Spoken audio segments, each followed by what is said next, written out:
Story 1. Armin Meiwes was born on December 1, 1961, in the city of Essen in Germany. He was the third child of his mother, Waltraud Meiwes, who was born in 1922, and her boyfriend Gustav, who was born in 1941. Armin's parents were not married at the time of his birth. They married 1 year later, in 1962. Through his mother, Armin had two older half-brothers. Each of these brothers had a different father. Armin grew up with them in a district of Essen called Holsterhausen. Armin's father, Gustav, worked as a police officer. His mother, Waltraud, stayed at home and looked after the household. When Armin was about 8 years old, his parents separated. The separation happened in 1969. When Armin was 12, his father filed for divorce. After that, Armin saw his father less often. He later said that he had felt closer to his father during his early childhood, but after the separation his mother became his main contact. Armin did not do well in school. He left the Hauptschule, which was a type of secondary school, without finishing. He started a commercial training program, but did not complete it. In 1980, when Armin was 18, his two older half-brothers moved out of the family home. Armin and his mother then moved to a small place called Wustfeld. Wustfeld was a hamlet that belonged to the town of Rothenburg in der Fulda. The family had owned an estate there since 1966. The estate had a large house with 44 rooms that had been built in the Grunderzeit style. There were also pony stables. Armin's mother, Waltraud, was described by psychologists later as a commanding and controlling person. She tried to keep her youngest son dependent on her. She had had difficult romantic relationships with men, and she held negative views about men in general. Armin's former girlfriends and colleagues later recalled that Waltraud often accompanied Armin on dates, and even on work trips. Armin was taught that this was normal. From his childhood, his mother made him do most of the household chores. She would embarrass him in front of his friends by telling them his secrets and calling him by a childish pet name, Minchen. When Armin was nearly 20 years old, she put a sign on his bedroom door that said "Children's Bedroom." Records from the police in Essen showed that Waltraud had once made a false murder accusation against a female acquaintance of her husband in 1965. When the police came to question her, she pretended to faint to avoid explaining herself. Waltraud kept journals in which she wrote detailed family histories going back to the 1800s. She also wrote an autobiography, but in it she did not mention her marriages or the upbringing of her children. Both of Waltraud's ex-husbands said they divorced her because of mental cruelty. The father of her second child died in a mental hospital after he tried to kill Waltraud in a failed murder-suicide attempt. Gustav, Armin's father, said that Waltraud had not wanted a third child, but she became pregnant with Armin anyway to keep her husband more tightly bound to her. From 1981 to 1993, Armin served as a soldier in the German army. He was a non-commissioned officer in a tank brigade. The barracks where he was stationed were close to Rothenburg, so he continued to live at home with his mother. People who worked with him described him as professional and helpful. Between 1984 and 1985, Armin was engaged to a woman, but he ended the relationship because he felt she was too similar in character and appearance to his mother. After that, he focused on his military career. He completed administrative training in 2 different cities in 1986. After leaving the army with the rank of Oberfeldwebel, Armin found a job as an IT specialist at a bank in Kassel.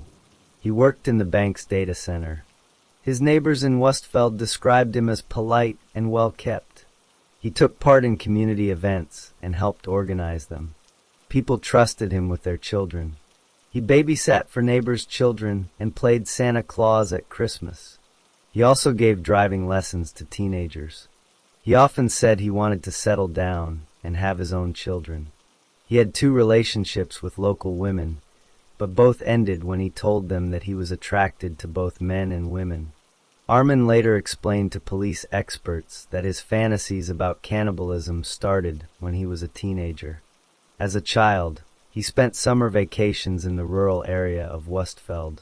Neighbors there slaughtered cattle, pigs, chickens, and deer at home. By the age of 6, Armin had been shown how to gut small animals like rabbits. He said that 2 stories influenced him early on: the fairy tale Hansel and Gretel, and a film version of the novel Robinson Crusoe. In the Robinson Crusoe film, there was a scene where a character named Friday talked about eating the remains of a fellow tribesman as a sign of respect. Armin also said he felt very lonely after his family fell apart. He was referring to his father leaving, the poor relationship with his older brothers, and the deaths of his grandmother and his first pet cat by the time he was 8 years old. Because he had few friends, he created an imaginary little brother in his mind. He named him Frankie, after a classmate named Frank. In his imagination, Frankie looked like a character from an American television show called Flipper. Shortly after Armin started puberty, his mother forbade him from having girlfriends. Around that time, he began to have sexual fantasies about his imaginary brother Frankie. In these fantasies, he wanted to become one with Frankie by eating his body. The fantasies grew to include images of cutting open bodies and slaughterhouse scenes. When Armin was still in school, he thought about asking a male classmate who looked like his imaginary Frankie to cut off a piece of his body. But he was afraid the classmate would refuse and that others would find out, so he never did. As an adult, Armin said that his cannibal fantasies became less strong whenever he was in a relationship. But they stayed with him. Over time, Armin kept recordings of television documentaries about war and read books about serial killers who had eaten their victims. He also made amateur videos for himself. In these videos, he pretended to cut himself while covered in ketchup. He hung himself upside down from a pulley to look like an animal carcass. He also shaped marzipan or minced meat into human shapes or shapes that looked like body parts and ate them. He kept these videos locked in a safe. He stopped making them after his mother noticed a dirty kitchen one night and questioned him. In the 1990s, Armin got access to the internet. He began visiting online forums where people talked about cannibal fantasies. He used the name Frankie and a username that meant man-eater. He described himself as a butcher.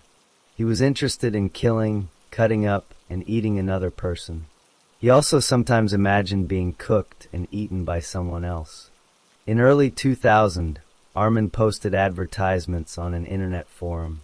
The forum was for people who had fantasies about cutting off male genitals. Armin wrote his ads in English. He said he was looking for a well-built man between 18 and 30 years old to be slaughtered and then eaten. Several people answered, but most backed out. Armin was looking for someone who volunteered willingly. He did not try to force anyone. Around the same time, Armin also read advertisements from people who said they wanted to be killed and eaten. He chatted at length with 2 such men. One was a young Austrian man, and the other was a middle-aged Italian man. The Austrian man's family planned to do the slaughtering themselves, but the plan did not happen. The Italian man agreed to be killed, but he later changed his mind because he did not want to be eaten afterward. At the Italian man's request, Armin had converted part of his attic into what he called a slaughter room. He put in a metal bed frame, a table, a cage, and whips. He covered the walls with mattresses and boards to muffle sound. He ended up using the room later for other sexual meetings. In June 2000, Armin met a man named Jorg Buse through an online cannibal chat group. Jorg had similar fantasies about butchering and cooking a human. They met in person twice. During the second meeting, Jorg came to Armin's house. He saw the slaughter room and left early. On September 2nd, 1999, Armin's mother, Valtraud, died.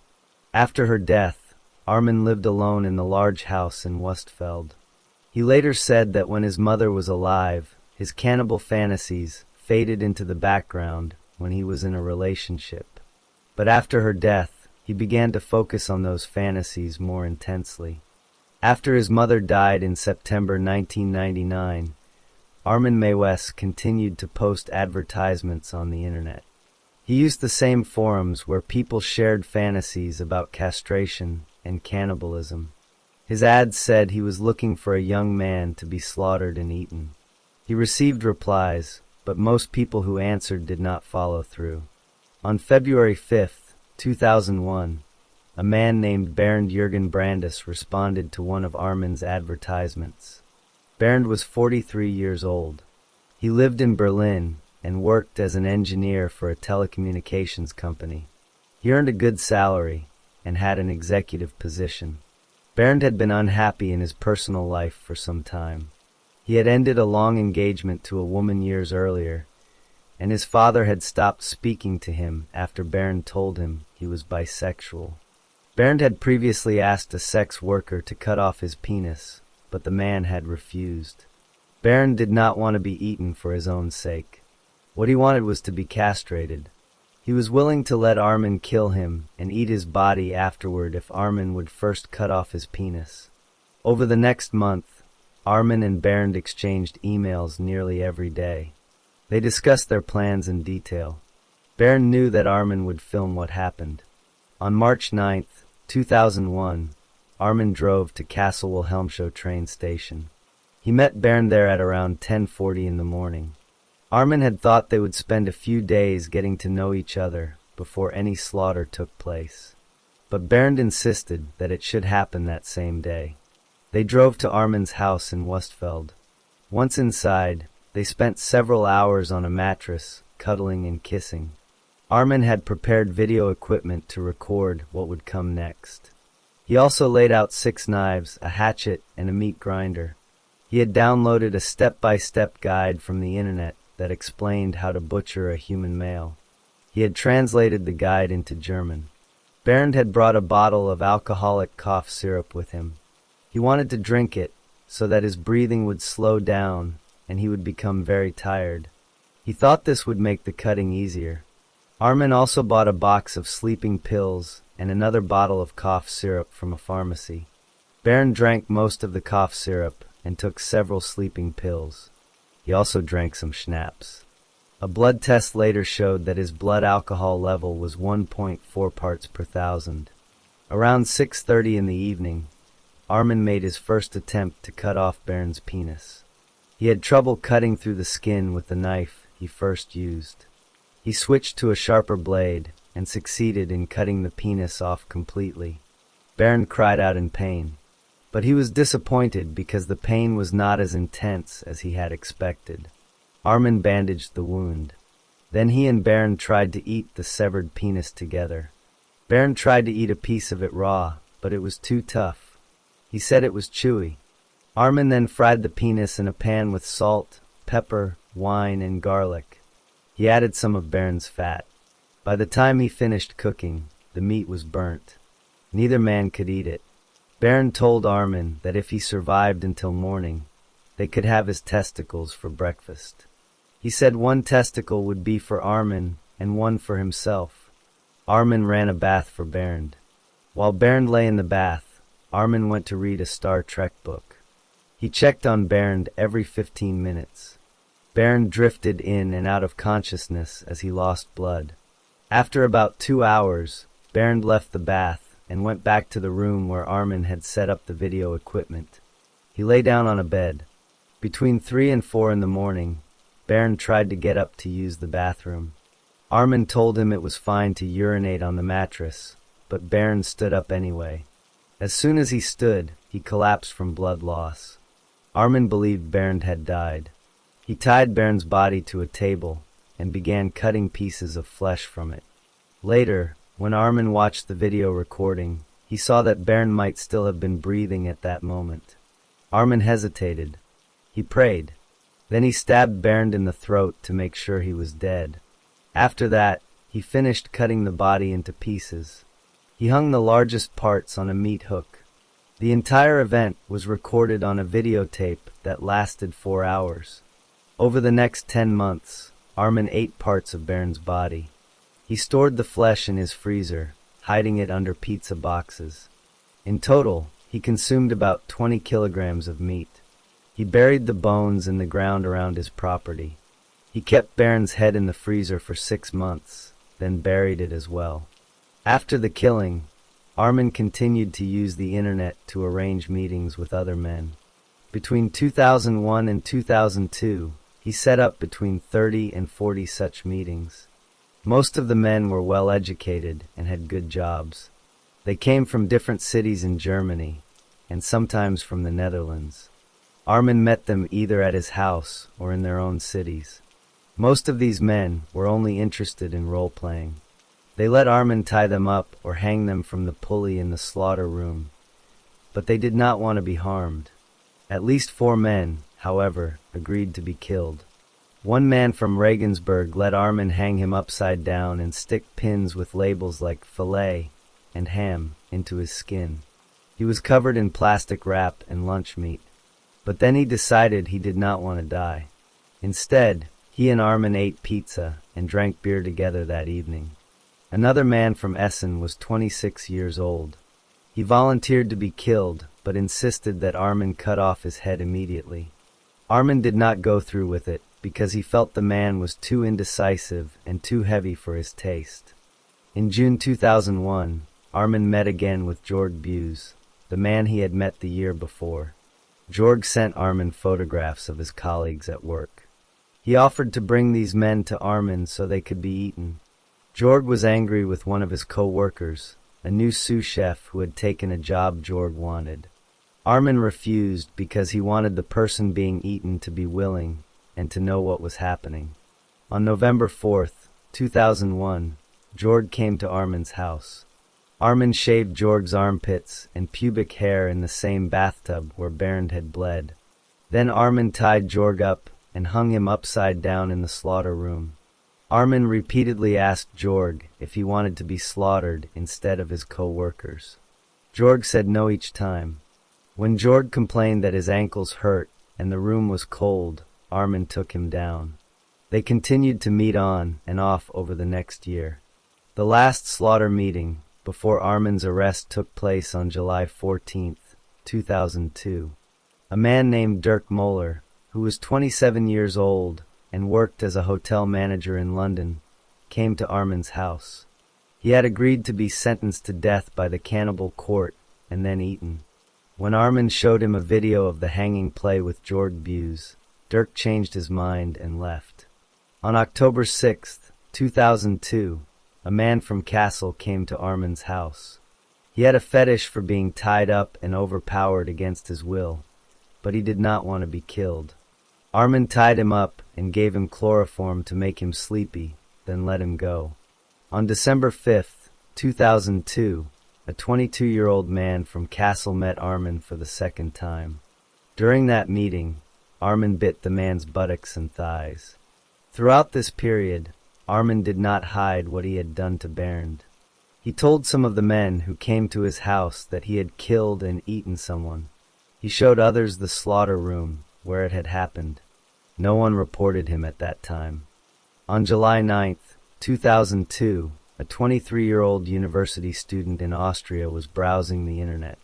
He used a search engine with the words horror and nervous thrills and found one of Armin Muse's advertisements. The student wrote an email to the address listed in the ad. He asked whether the person who posted the ad had actually killed someone. Armin answered and said yes. The student was disgusted by the reply. On October 27, 2002, he reported Armin's email address to the police, saying he suspected a homicide had taken place. The police in Wiesbaden received the report.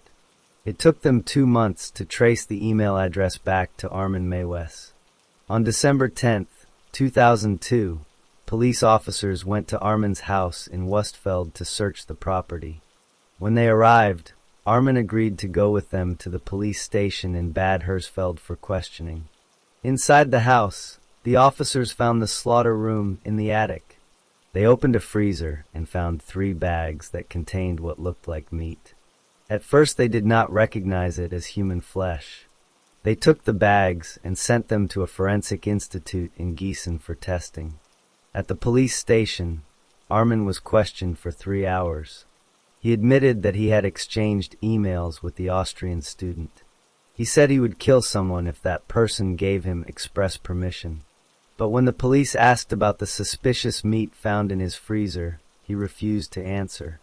Based on what he had admitted, the police charged him with representation of violence, which is a crime in Germany for showing or promoting violent acts. There was not yet enough evidence to keep him in jail, so he was released. That same day, Armin called his lawyer, Harold Ermel. He confessed to his lawyer that he had killed a man and eaten parts of him. The lawyer advised him to go back to the police. Armin agreed and turned himself in at his lawyer's office in Rothenburg.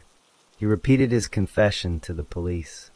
On December 11, 2002, police returned to Armin's property. He showed them where he had buried bones and other remains in the yard. They also found personal belongings of Bernd Brandes, including a wristwatch that Armin was wearing at the time of his arrest. The officers recovered Bernd's head, hands, feet, and some bones. The rest of the remains were already buried or consumed. The police also seized a large amount of computer equipment from the house: 1,742 diskettes, 228 video cassettes, 221 hard drives, 16 personal computers, 95 CD-ROMs, and 23 magnetic tapes. Out of all these items, only 21 of the video cassettes were found to be connected to the case. One of them was the 4-hour recording Armin had made on the night Bernd was killed. 2 state police officers viewed the tape that same evening. They did not watch the entire recording. They decided that the part showing the mutilation and the killing was enough to meet the legal requirements. They wrote down what they saw and did not view the rest. Later, during the trial, a 19-minute segment of the tape was played for the court.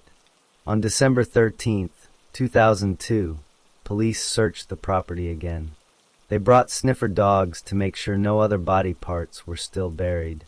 On December 19th, the case was passed to the Hessian State Criminal Police Office, and a special investigation team was formed. Armin was held in a jail in Kassel while he waited for his trial. Doctors examined him and diagnosed him with a schizoid personality disorder, but they said he was mentally fit to stand trial. The trial began in January 2004 at the regional court in Kassel. The court heard that Bernd Brandes had agreed to what happened.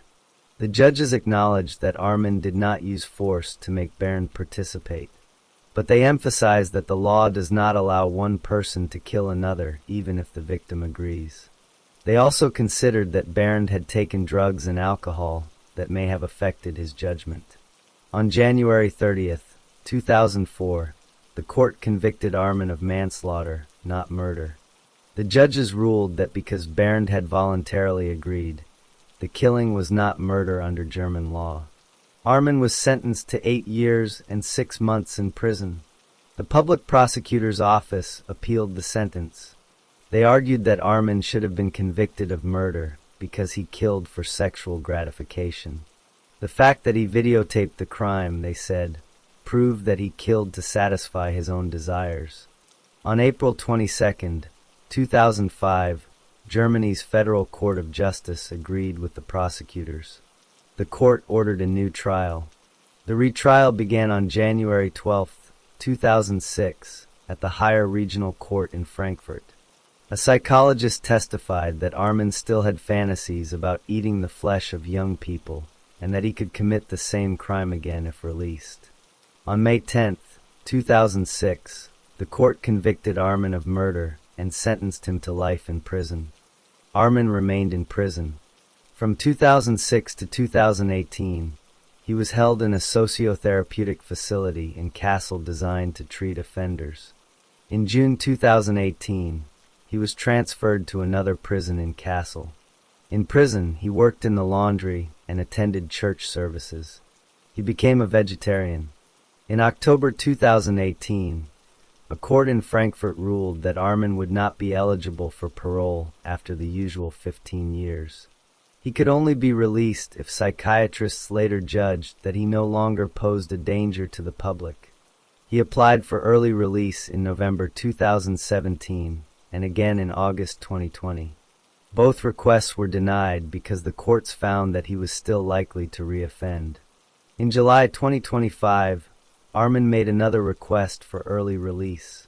The court delayed hearings on the matter until 2026.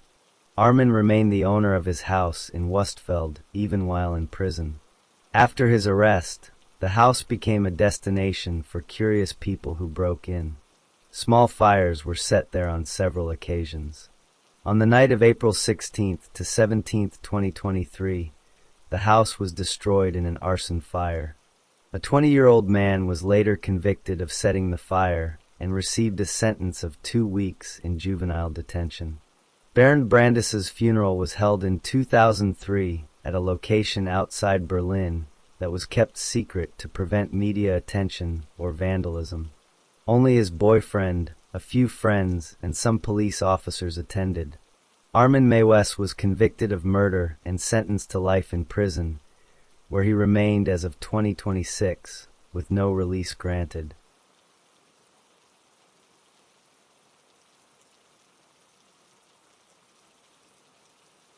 Story 2.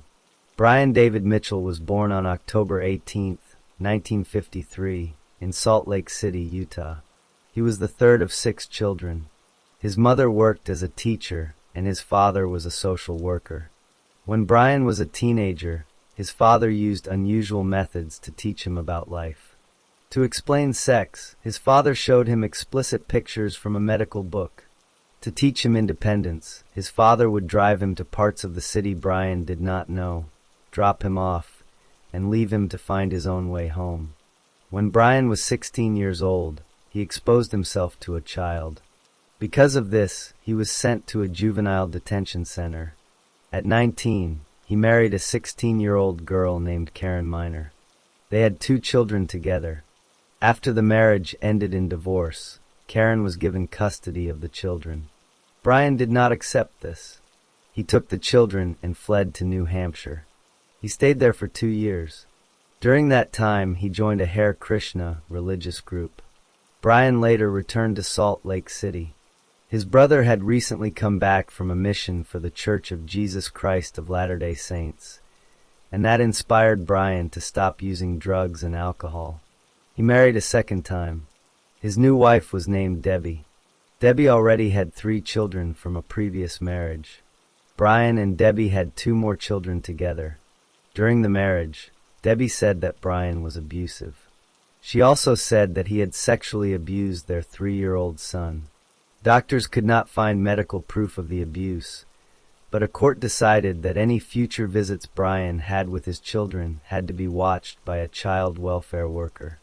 One of Debbie's daughters from her earlier marriage later said that Brian had sexually abused her for 4 years. On the same day his divorce from Debbie was finalized, Brian married a woman named Wanda Elaine Barzy. Wanda was born in Salt Lake City on November 6, 1945. She had 6 children from a previous marriage. Her relationship with her own children was very troubled. One of her daughters later called her a monster and remembered that Wanda had once served a pet rabbit for dinner. After they married, Brian and Wanda became active members of the LDS Church. Over time, Brian began calling himself Emmanuel David Isaiah. He claimed to be a prophet who received visions from God. Wanda began calling herself Hephzibah Alada Isaiah. Their beliefs became different from what the church taught. In June 2002, the church sent them a letter saying they had been removed from membership. Brian grew a beard and began wearing white robes and tunics. He and Wanda spent their days in downtown Salt Lake City asking for money and preaching. They presented themselves as religious people, but they were no longer part of any church. By this time, Brian had been married twice, had children from those marriages, and had a history of troubling behavior that went back to his teenage years. Wanda had left behind her own children and was living on the streets with Brian. They spent their days together in the city, dressed in unusual clothing, telling people that Brian was a prophet. About 7 months before Elizabeth Smart was taken, her mother Lois was in downtown Salt Lake City. She saw a man asking for money. He was dressed in white robes and had a long beard. He called himself Emmanuel. Lois felt sorry for him and hired him to do some work on the family home. He worked for about 5 hours, repairing the roof and raking leaves. After that day, the Smart family did not see him again. They did not know that this man was Brian David Mitchell. In the early morning hours of June 5, 2002, Brian went to the Smart family home in the Federal Heights neighborhood of Salt Lake City. He cut a window screen with a knife and went inside. He went to the bedroom that 14-year-old Elizabeth shared with her 9-year-old sister, Mary Catherine. Brian woke Elizabeth and put a knife to her. He told her to be quiet and come with him. Mary Catherine woke up, but pretended to be asleep because she was afraid. She heard her sister ask, "Why are you doing this?" Brian answered softly. Mary Catherine thought she heard him say for ransom. Brian took Elizabeth out of the house and walked her away. Mary Catherine waited for a while, then went to her parents' room and told them what had happened. Her parents did not believe her at first, but then they saw the cut window screen and called the police. Brian forced Elizabeth to walk about 4 miles into the woods. She was wearing only her red pajamas. In the woods, Brian had set up a campsite with tents. Wanda Barzee was waiting there. When Elizabeth refused to change into a robe, Wanda told her that if she did not obey, Brian would come and tear off her pajamas. Elizabeth put the robe on. Then Brian performed a ceremony and told Elizabeth that she was now married to him. After the ceremony, he raped her. He would rape her many times over the following months, sometimes several times a day. To keep Elizabeth from running away, Brian attached a metal cable around her leg and fastened it to a tree. The cable was long enough that she could move around the tent, but not leave the campsite. Later, Brian made a hole in the ground and covered it with boards. Elizabeth was made to hide there when Brian and Wanda were away or when people came near. She was given little food. Sometimes Brian and Wanda fed her garbage. They made her drink alcohol and take drugs so she would be less able to resist. Brian told Elizabeth that he was a prophet and that she was blessed to be taken. He said he was a Davidic king who would fight the Antichrist. He said she was the first of many virgin brides he would take. He made her choose a new name, and she chose the name Esther. Wanda forced Elizabeth to call her mother and to call Brian brother.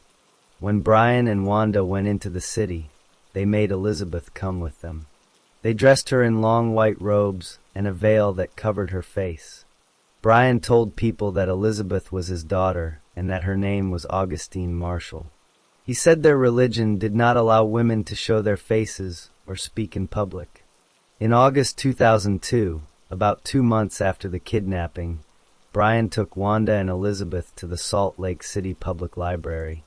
A woman in the library saw them and noticed Elizabeth's eyes through the veil. The woman thought something was wrong and called the police. A detective arrived and spoke to Brian. Brian told the detective that Elizabeth was his daughter and that she could not remove her veil for religious reasons. Wanda and Elizabeth did not speak. The detective asked no more questions and left. Elizabeth later said that she wanted to cry out but was too afraid. Wanda had gripped her legs under the table to keep her still. After the library incident, Brian decided to leave Salt Lake City. In September 2002, he, Wanda, and Elizabeth traveled to San Diego County in California. They set up camp in a dry creek bed in a town called Lakeside. They moved to different campsites in the area over the next several months. While in California, Brian was arrested for breaking into a church. He spent a few days in jail, but no one connected him to the missing girl from Utah. Back in Salt Lake City, Elizabeth's sister Mary Catherine had been thinking about the night of the kidnapping.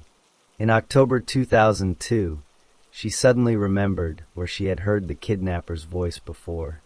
She told her parents that the man who took Elizabeth was the same man they had hired to work on the roof.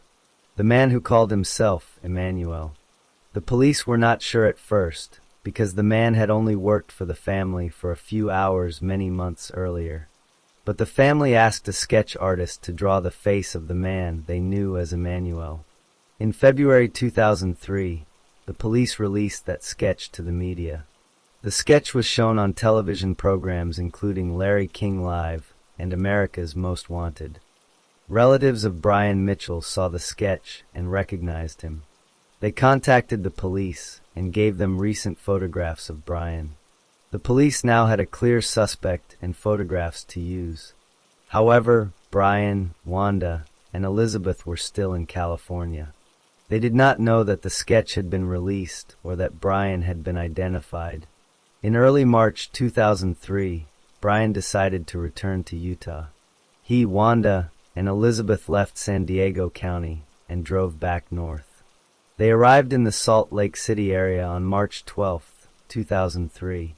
That morning, they were walking along a street in the city of Sandy, which is about 18 miles from Elizabeth's home. Brian was dressed in his usual robes. Elizabeth was wearing a gray wig, sunglasses, a veil, and a t-shirt wrapped around her head. Two different couples driving by saw Brian and recognized him from the photographs that had been shown on the news. They called the police. Police officers were sent to the location. When they arrived, they saw the man in robes and the two women with him. The officers asked the girl who she was. She said her name was Augustine Marshall. The police officers who responded to the calls in Sandy, Utah, did not immediately know that the girl in the veil was Elizabeth Smart. She told them her name was Augustine Marshall, and she did not ask for help. One of the officers, a woman named Karen Jones, followed department rules and placed handcuffs on the girl while they sorted out the situation. A sergeant named Victor Quezada looked at the girl closely. He asked her again, "Are you Elizabeth?" The girl replied, "Thou sayest." The officers recognized those words as a way of saying yes. They realized they had found Elizabeth Smart. Elizabeth was placed in a police car to be taken to the station. Once inside the car, she began to cry. She asked what would happen to Brian and Wanda. At the police station, her family was brought in, and she was reunited with them. Brian Mitchell and Wanda Barzee were arrested that same day, March 12, 2003. After Elizabeth returned home, her family held a party to celebrate her 15th birthday, which had passed while she was in captivity. She did not attend the party, but sent a poster board that said she was the luckiest girl in the world. She slowly began to rebuild her life. Over time, she would go on to finish school, serve a mission for her church, and later marry and have children. The legal process for Brian Mitchell and Wanda Barzee took many years. Wanda Barzee's case moved faster. She pleaded guilty to charges related to the kidnapping. In 2009, she was sentenced to 15 years in federal prison. She served part of that sentence and was released in September 2018. When she was released, Elizabeth Smart spoke publicly against the decision, saying Wanda had never shown remorse. Brian Mitchell's case was delayed by questions about his mental health. He claimed to be a prophet and behaved strangely in court. At one hearing, he screamed at the judge. Several times doctors said he was not mentally fit to stand trial. He was sent to the Utah State Hospital for evaluations. The court struggled over whether he was pretending to be insane or truly unable to understand the proceedings. Psychologists who examined him gave different opinions. Some said he had delusions. Others said he was manipulating the system and had personality disorders, but was still able to understand the charges against him. In 2010, a federal judge ruled that Brian Mitchell was competent to stand trial. The trial began in November 2010. Brian's lawyers did not argue that he was innocent. Instead, they argued that he was legally insane at the time of the crime. They said his religious beliefs were so extreme that he did not know right from wrong. Elizabeth Smart testified during the trial. She described what had happened to her in clear detail. She told the court that Brian was not a religious man, but was evil, manipulative, and selfish. The jury rejected the insanity defense. On December 10, 2010, Brian Mitchell was found guilty of kidnapping and transporting a minor across state lines with the intent to engage in sexual activity. In May 2011, a judge sentenced him to 2 life terms in federal prison without the possibility of parole. He was sent to a federal prison in Pennsylvania. Elizabeth Smart grew up to become an advocate for missing persons and victims of sexual assault. She spoke publicly about her experience and worked to help pass laws to protect children. Her abductors were both held accountable. Wanda Barzee served years in prison and was released under supervision as a registered sex offender, while Brian Mitchell remained in federal custody with no chance of release. The story of Elizabeth Smart's kidnapping came to a close when the last legal proceedings ended, and she moved forward with her life, leaving behind the 2 people who had taken her from her home.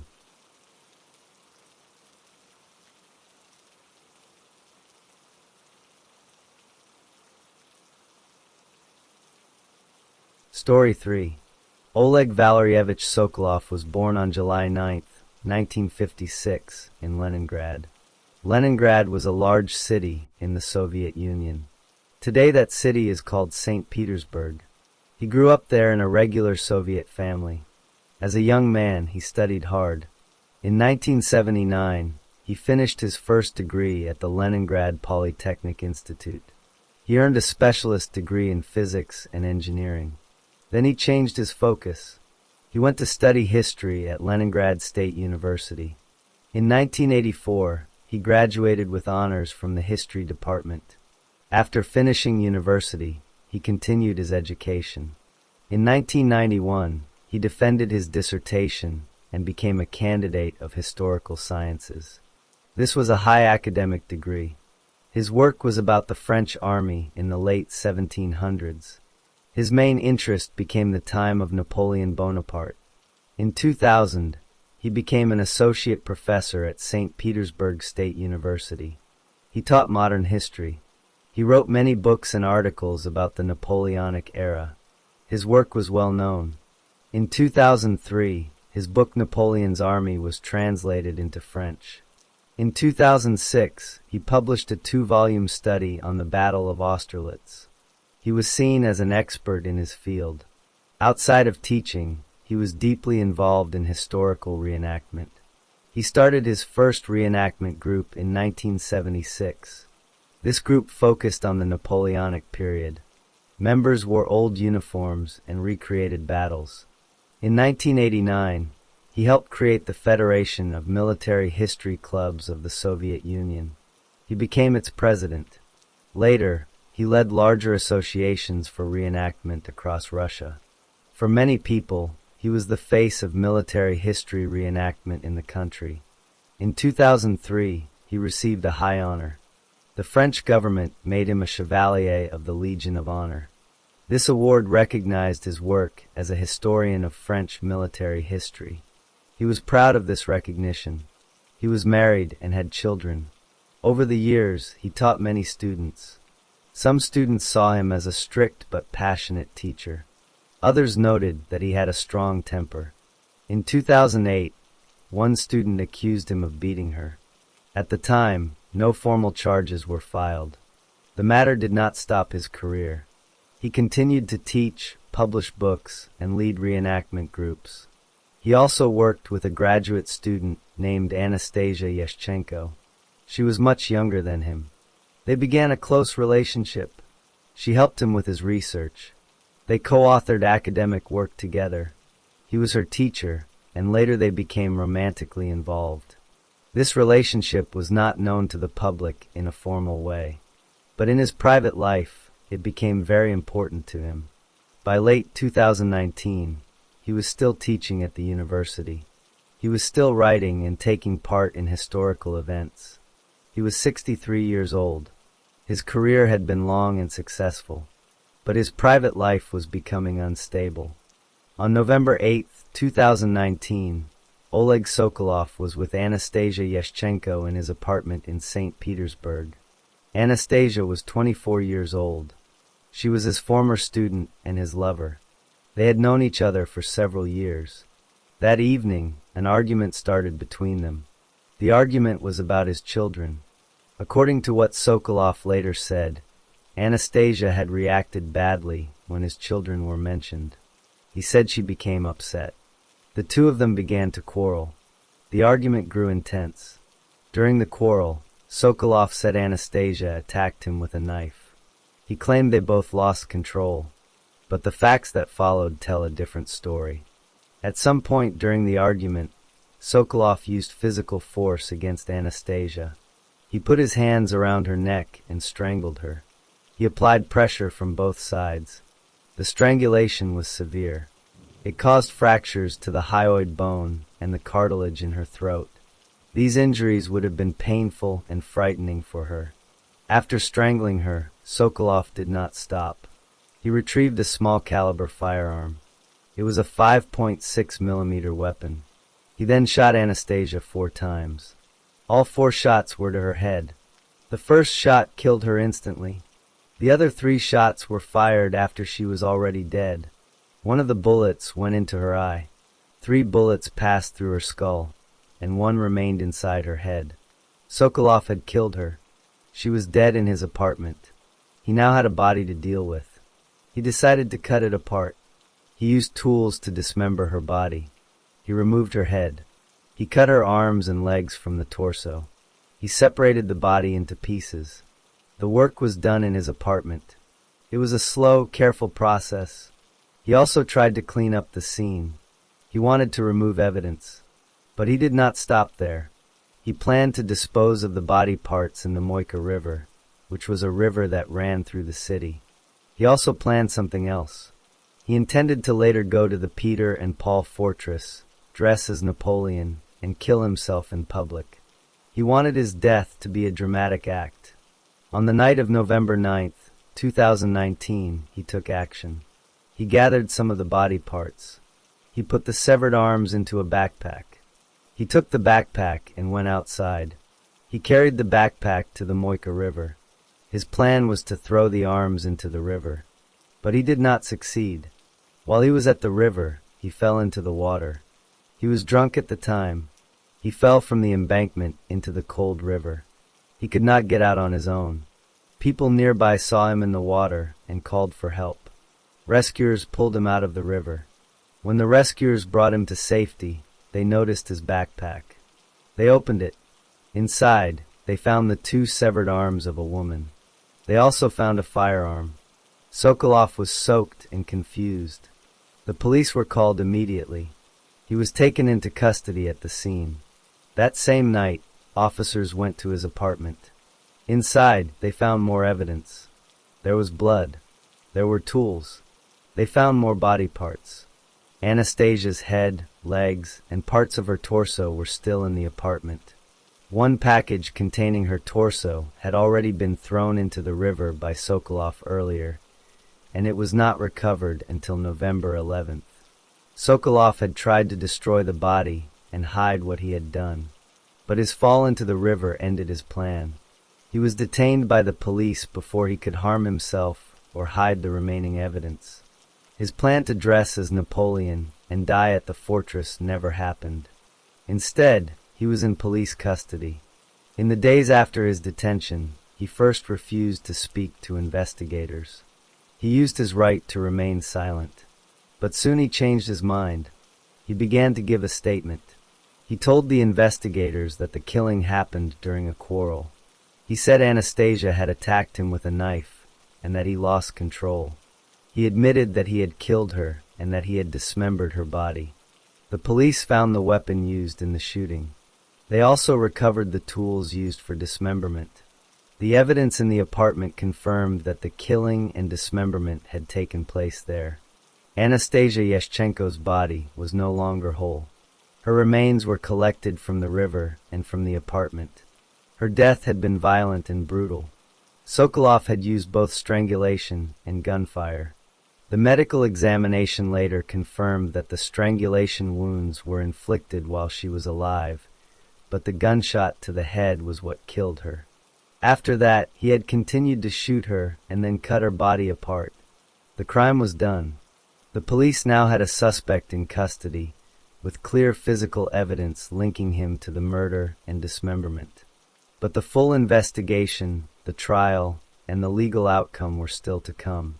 After Sokolov was pulled from the Moika River and the backpack with the severed arms was found, the police arrested him on the night of November 9, 2019. He was taken to a police station. Investigators from the Investigative Committee of Russia arrived to handle the case. The next day, investigators obtained a search warrant for Sokolov's apartment. They entered the apartment and found bloodstains, cutting tools, and the remaining body parts of Anastasia Yashchenko. They also found the firearm that matched the bullets recovered from her head. All of this evidence was photographed and collected. The scene was documented carefully. On November 11, 2019, a search team recovered the package containing Anastasia's torso from the Moika River. Her body was now largely accounted for. Forensic experts began their examination. Sokolov was formally charged on November 11th. The charge was intentional murder under Article 105 of the Russian Criminal Code. The court ordered him to be held in pretrial detention. He was sent to the Kresty prison in St. Petersburg.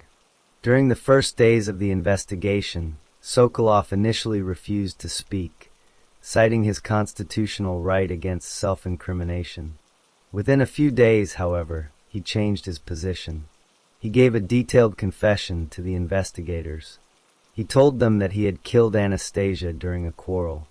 His defense lawyer later noted that the confession was voluntary and that Sokolov was cooperating. The investigative committee assigned a psychiatric examination to determine whether Sokolov was mentally competent at the time of the crime. The examination concluded that he was sane and aware of his actions. He could stand trial. As the investigation continued, prosecutors looked into other incidents.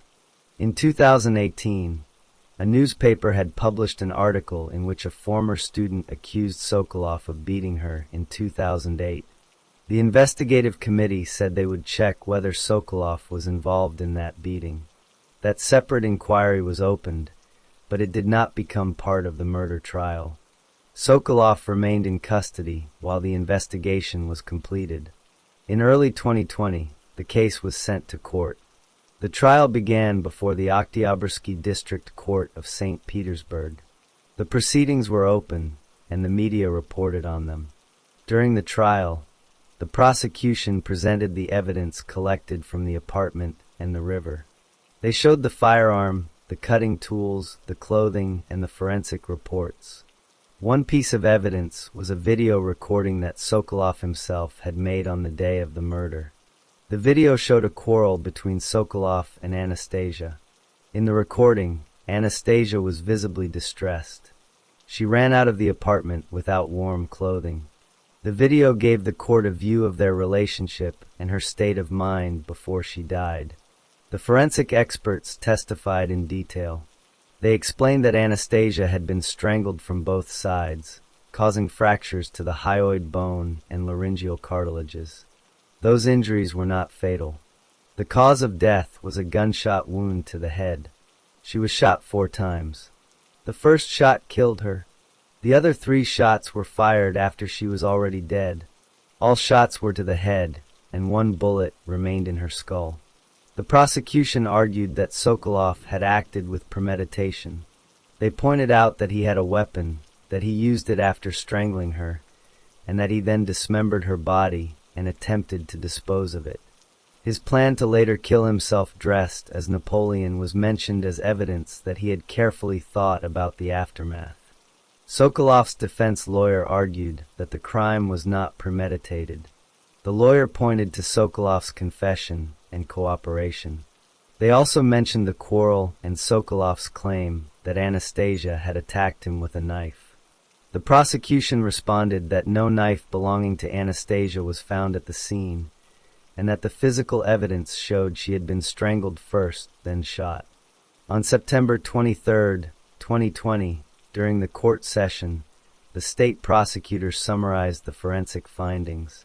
This was the first time the full details of her injuries were made public in court. On December 25, 2020, the court delivered its verdict. Sokolov was found guilty of intentional murder.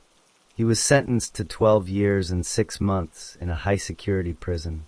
The court did not accept the defense's argument that the crime was committed in self-defense or without premeditation. The sentence was based on the severity of the crime, including the dismemberment and the attempt to hide the body. After the sentencing, Sokolov was taken from the courtroom to begin serving his prison term. He was dismissed from his position at St. Petersburg State University before the trial concluded. The Russian Military Historical Society removed his name from its website. The French Institute, where he had held a position, also removed him. His awards, including the Legion of Honor, were not formally revoked, but his reputation was destroyed. Anastasia Yashchenko's family was present for much of the trial. They received the court's verdict. Her body was returned to them after the forensic work was completed, and she was buried in her hometown. Sokolov filed an appeal after the verdict. The appeal was later rejected, and the sentence stood. He remains in prison. The case ended the public career of a once respected historian and brought attention to the hidden violence in his private life. Anastasia Yashchenko, who had been his student and collaborator, lost her life at his hands. The law held him accountable. The story of Oleg Sokolov closes with him serving a 12.5-year sentence for the murder of Anastasia Yashchenko.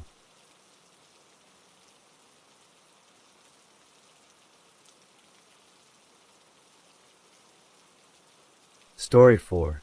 Lori K. Soares was born on December 31, 1976. She was adopted as a baby. Her parents were Thelma and Geraldo Soares. The family lived in Fullerton, California. Geraldo worked as a high school teacher. He taught Spanish and Portuguese at Sunny Hills High School. He was born in Piracicaba, Brazil. Thelma met Geraldo while they were both serving as missionaries for the Church of Jesus Christ of Latter-day Saints in Rio de Janeiro, Brazil. They married and later decided to adopt Lori. Lori grew up in Fullerton. Her father was a teacher, and her mother stayed home to care for her. The family was part of their local church community. When Lori was about 10 years old, her parents' marriage began to change. In 1987, when Lori was 10 or 11, her parents divorced. After the divorce, Thelma and Lori moved to Orem, Utah, in 1988. Orem is a city about 40 miles south of Salt Lake City. Lori started school in Orem. She attended Orem High School. It was there that she met a boy named Mark Douglas Hacking. Mark was also a student at Orem High. He was born on April 24, 1976, so he was a few months older than Lori. They knew each other in high school, but did not start dating right away. After graduating, Lori went to work. She became a stockbroker's assistant for Wells Fargo, a financial company. She worked hard and was known by her co-workers as reliable and friendly. Lori and Mark began dating after high school. Their relationship grew, and they decided to marry. They were married in 1999. After the wedding, they settled in Salt Lake City. They lived in an apartment together. Lori continued working at Wells Fargo. Mark told Lori and everyone around him that he was attending the University of Utah and planned to go to medical school. He said he wanted to become a doctor. Lori believed him. She supported his goals and looked forward to their future together.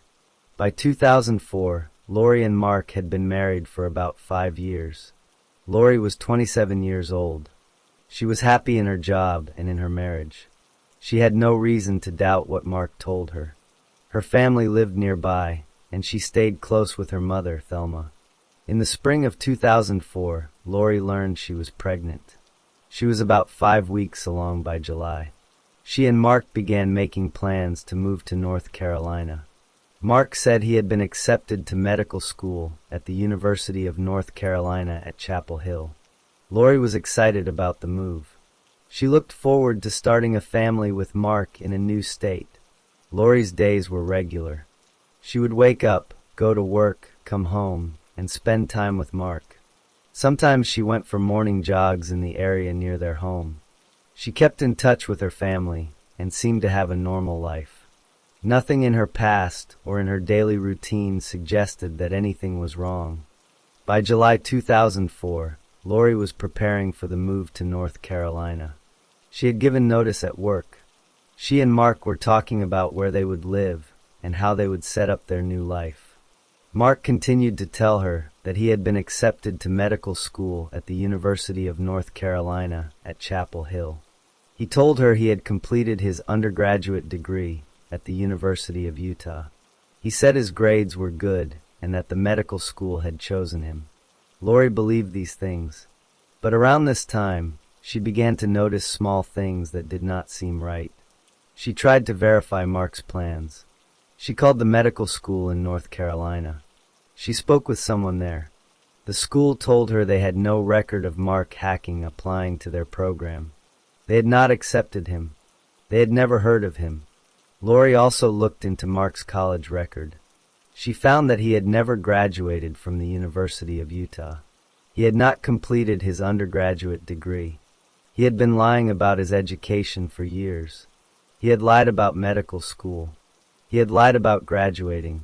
He had lied to her and to everyone in their families. On the night of July 18th, 2004, Lori wrote Mark a note. In the note, she told him she knew the truth.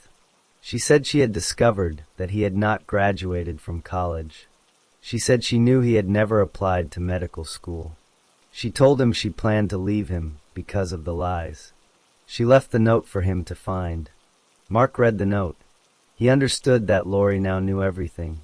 He also understood that she was going to end their marriage. He did not want to face the shame of being exposed. He did not want to lose her. Instead of accepting the divorce, he decided to kill her. The crime happened that same night, July 18th into the early morning of July 19th. Lori was asleep in their apartment. Mark went to a closet or storage area where he kept a .22 caliber rifle. He took the rifle and walked to the bedroom. Lori was lying in bed, asleep. Mark aimed the rifle and shot her. The bullet struck her in the head. She died at the scene. After the shooting, Mark needed to get rid of her body. He did not call for help. He did not tell anyone what he had done. Instead, he wrapped her body in carpet from their apartment. He rolled the carpet up with her inside. He then carried the bundle out of the apartment and placed it in a dumpster. The dumpster was located near their building. He left her there, and the dumpster's contents were later taken to a landfill. Mark then cleaned the apartment. He tried to remove signs of what had happened. He washed areas where blood had spilled, but he missed some spots. Blood remained on the headboard of the bed.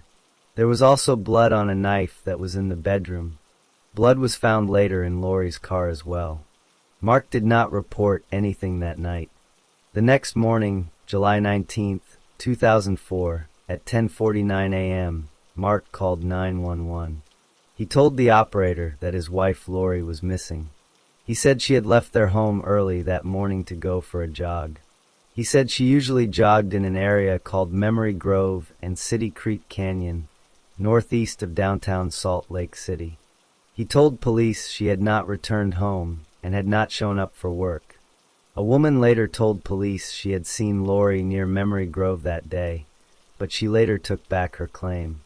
The sighting was not accurate. Mark spoke with police and with Lori's family. He acted like a worried husband. He let search efforts begin. He did not tell them that Lori was already dead and that he had put her body in a dumpster. In the days after the disappearance, Mark's behavior became unusual.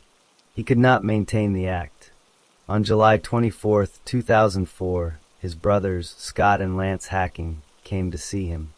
They had concerns about what was happening. They confronted Mark. When they questioned him, Mark confessed to them. He told his brothers that he had killed Lori. He told them about the gun, the shooting, and putting her body in the dumpster. Shortly after that confrontation, Mark experienced a mental breakdown. He was found running naked through the streets of Salt Lake City. Police and medics took him to a hospital for a mental evaluation. He was admitted to a psychiatric unit. While he was in the hospital, he arranged to hire a defense attorney named D. Gilbert Athay. During this time, search efforts continued.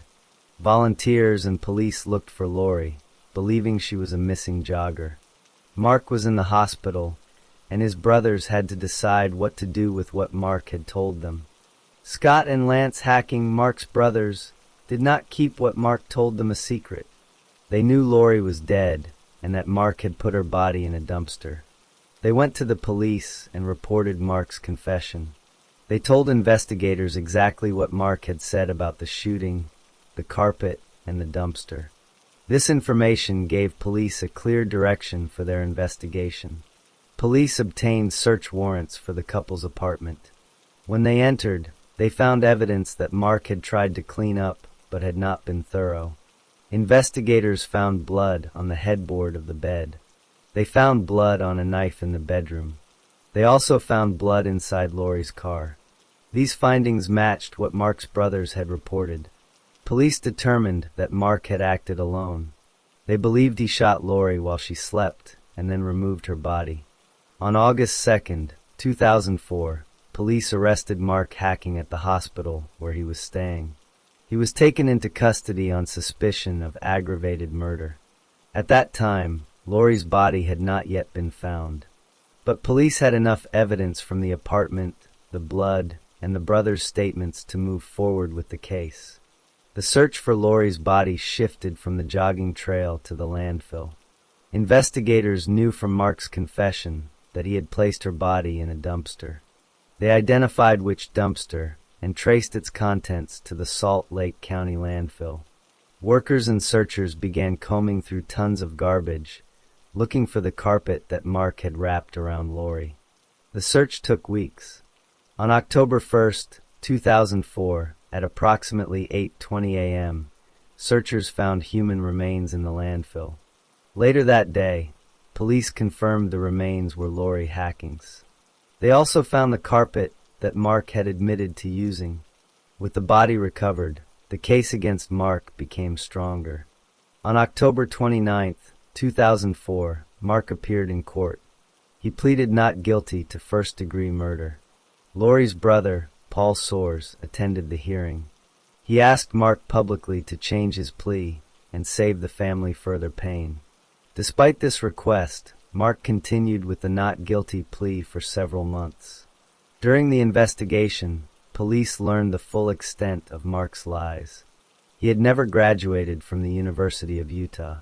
He had never applied to medical school. He had told these falsehoods to Lori, to both families, and to friends for years. When Lori discovered the truth and said she would leave him, he chose to kill her rather than face the consequences of his deception. On April 15, 2005, Mark changed his plea. He pleaded guilty to first-degree murder. In exchange, prosecutors dropped other charges that had been filed against him. By pleading guilty, he avoided a trial. On June 6, 2005, Mark appeared for sentencing. The judge gave him the maximum sentence allowed under Utah law at that time. He was sentenced to 6 years to life in prison. Under Utah's system, this meant he had to serve at least 6 years before he could be considered for parole. Because he used a firearm to commit the murder, the minimum was raised by 1 year, making the earliest possible parole consideration after 7 years. The sentence caused public concern. Many people felt 6 years was too short for murder. Mark's case was later reviewed by the Utah Board of Pardons and Parole. In July 2005, the board made a decision. They declared that Mark Hacking would not be considered for parole until at least 2035. This meant he would serve a minimum of 30 years in prison. The board cited aggravating factors in the case, including that he had disposed of Lori's body and had falsely reported her missing, which obstructed justice. Lori's mother, Thelma Soares, responded to the board's decision with a public statement. She said the 6-year minimum that had been set by law was an insult to Lori and to her family. She thanked the parole board for their sense of justice. After the sentencing, Lori's family made a change to her headstone. They removed Mark's last name from the stone. In its place, they added the Portuguese word filhinha, which means little daughter. They chose this word because it reflected how they wanted to remember her, separate from Mark. Mark Hacking was given Utah Department of Corrections number 167809. He was sent to the Central Utah Correctional Facility in Gunnison, Utah, where he remains in custody. Lori's case also led to a change in Utah law. On March 20, 2006, Governor John Huntsman signed House Bill 102, which became known as Lori's Law. The law increased the minimum sentence for first-degree murder in Utah from 5 years to 15 years before parole eligibility. The murder of Lori Soares Hacking was closed with Mark's guilty plea, his imprisonment, and the legal change made in her name. Her family continued to honor her memory apart from the man who took her life.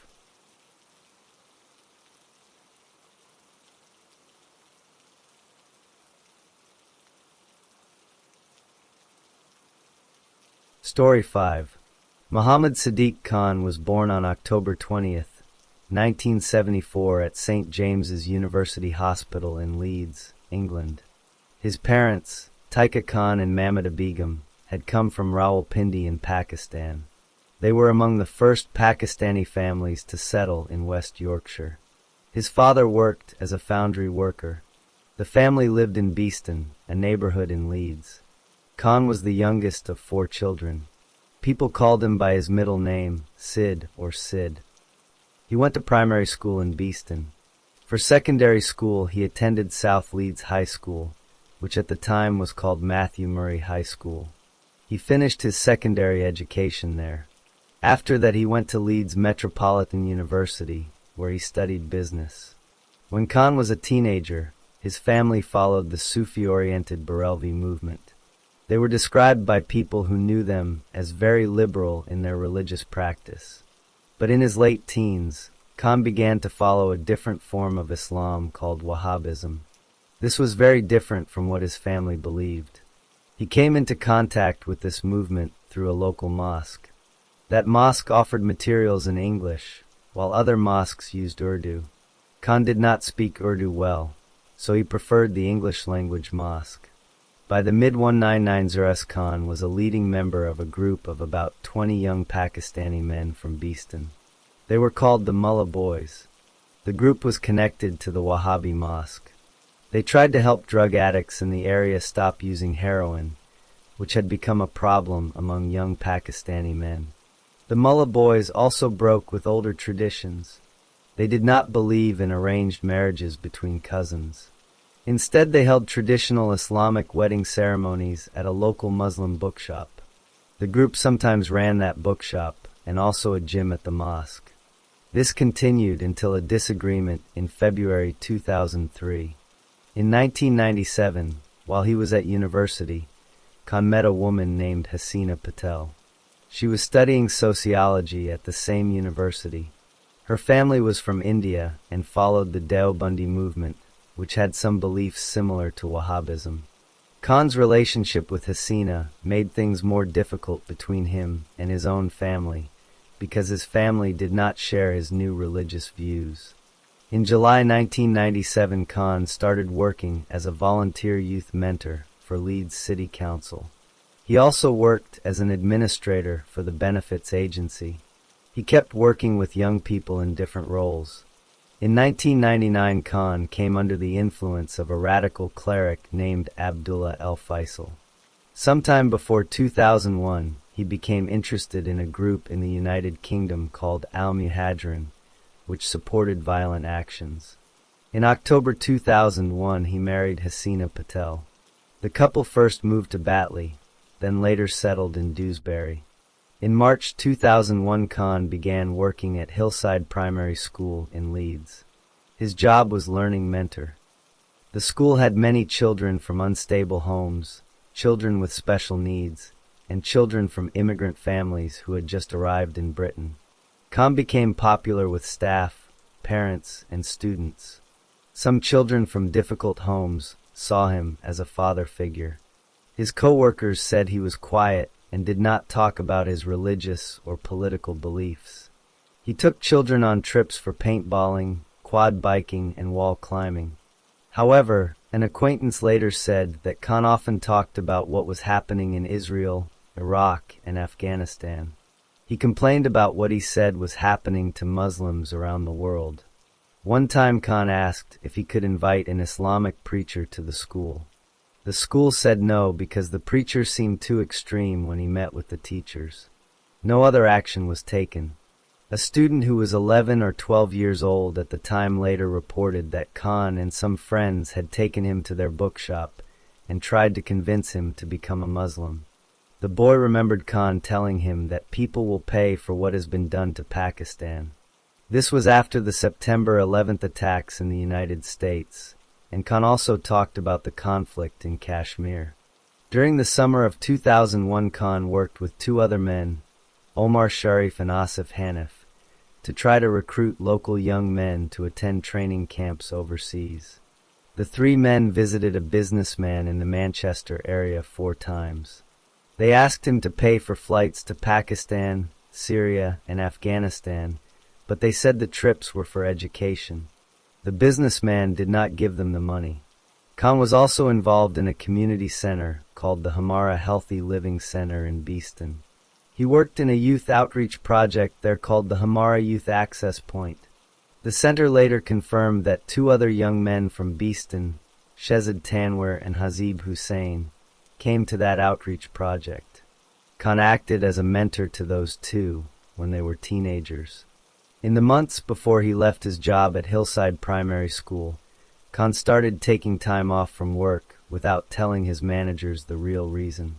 He told them he needed to take care of his father, who was suffering from depression. In July 2003, Khan traveled to Pakistan for the first time in this period. He spent time in Afghanistan as well, attending training camps.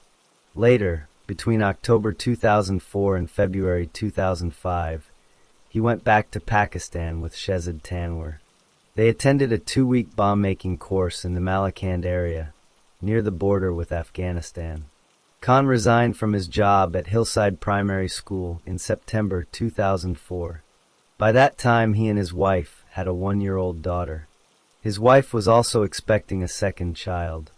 In early July 2005, he had plans for an event, but he postponed it from July 6th because he had to take his pregnant wife to the hospital. Khan had planned to carry out the attack on July 6th, 2005. But on that day his pregnant wife needed to go to the hospital, so he postponed everything by 1 day. He told the 3 other men who were working with him that the attack would happen on July 7th instead. The 3 other men were Shezad Tanwir, Hazib Hussain, and Jermaine Lindsay. Tanwir was 22 years old. He had grown up in Beeston, the same neighborhood as Khan, and Khan had mentored him when he was younger. Hussain was 18 years old. He had also been mentored by Khan at the community center in Beeston. Lindsay was 19 years old. He had been born in Jamaica and had moved to Britain as a child. He had become connected to the group through other contacts. All 4 men were ready to die. Each man had prepared a backpack containing a homemade bomb. The explosives were made from hydrogen peroxide mixed with other ingredients. Khan and Tanwir had learned how to make these bombs during their time in Pakistan, where they attended a training camp in the Malakand area. The bombs were designed to be set off by a simple trigger that the bomber would press while carrying the backpack. On the morning of July 7th, 2005, the 4 men met in Leeds. They got into a car driven by Khan. They drove south to Luton, a town in Bedfordshire. They arrived at Luton railway station shortly before 7:30 in the morning. They parked the car in the station car park. From there they walked to the station platform and boarded a Thameslink train heading to London. The train arrived at King's Cross Station in central London at approximately 8:20 in the morning. At King's Cross, the four men split up. Each went to a different part of the London Underground system. They all knew the plan. They would board trains during the morning rush hour and detonate their bombs at the same time, around 8:50. Khan walked to the platforms for the Circle Line.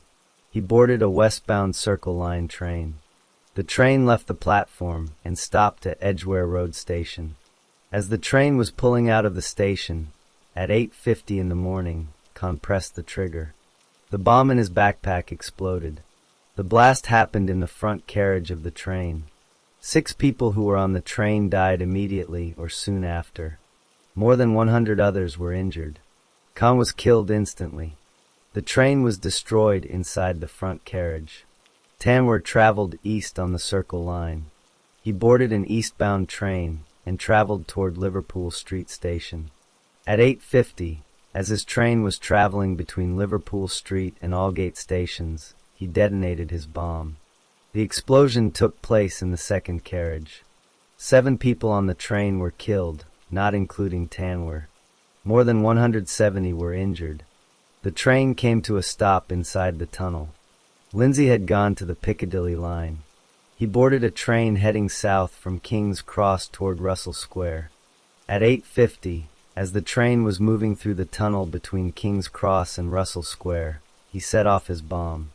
This was the most deadly of the 3 underground explosions. 26 people on the train died, not including Lindsay. Over 340 were injured. The train stopped in the tunnel, and many passengers were trapped for hours in darkness with smoke and little air.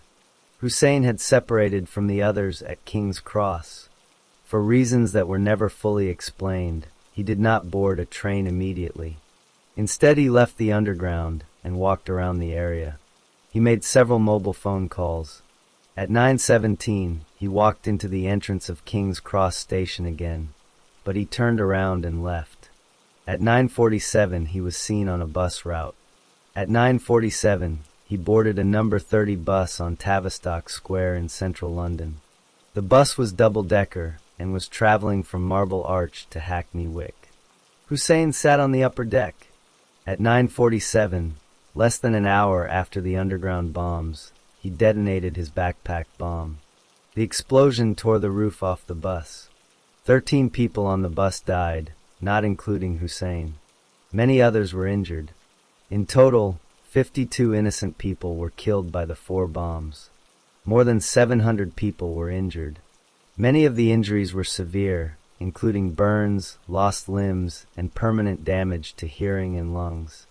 The victims came from many different backgrounds. Some were office workers, some were tourists, some were students.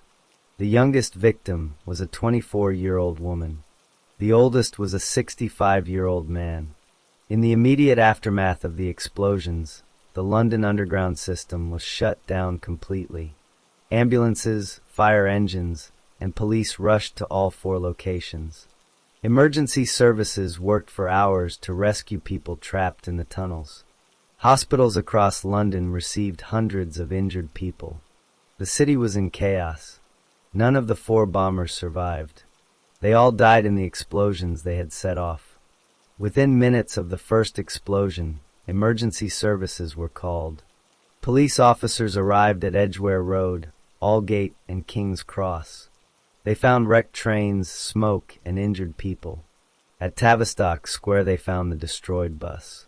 The police immediately treated the incidents as a major event. By mid-morning, they suspected the explosions were caused by bombs. By the afternoon, they confirmed that all 4 were deliberate attacks. At each scene, forensic teams began searching for evidence.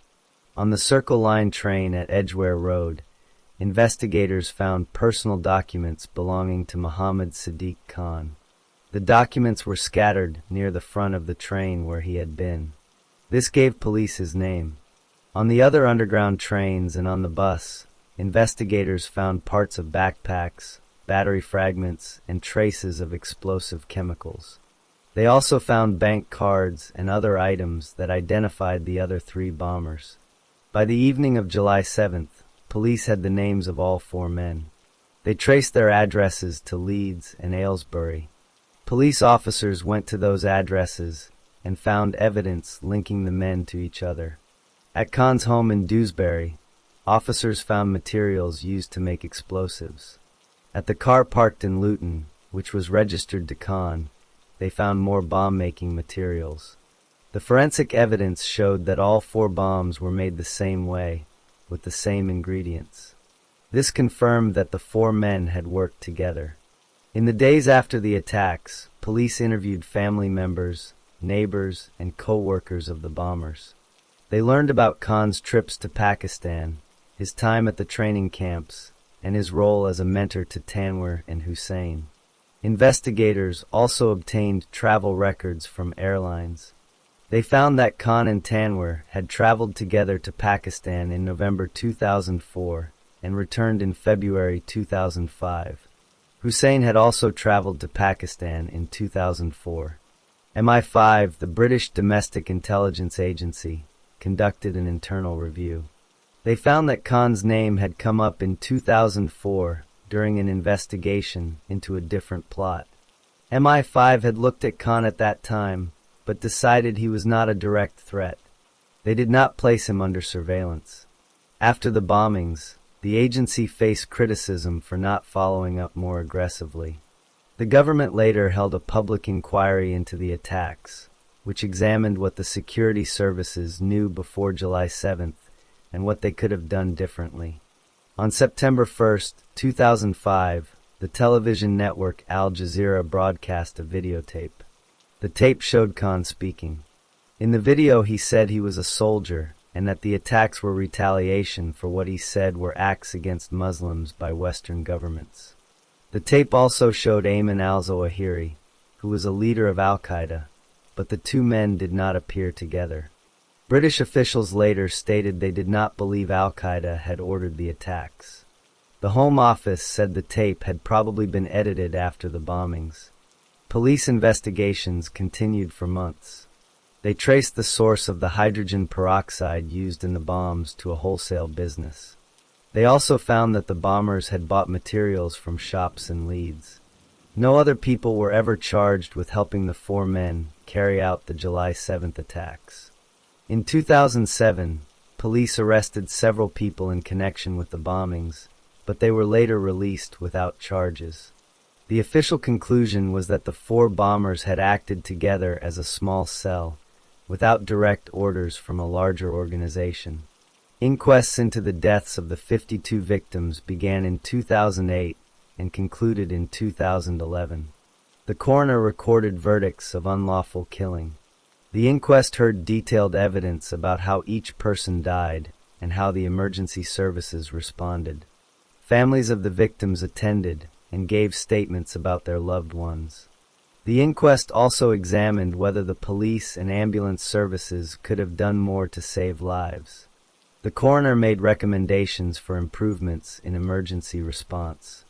After the inquests, the British government established a memorial for the victims.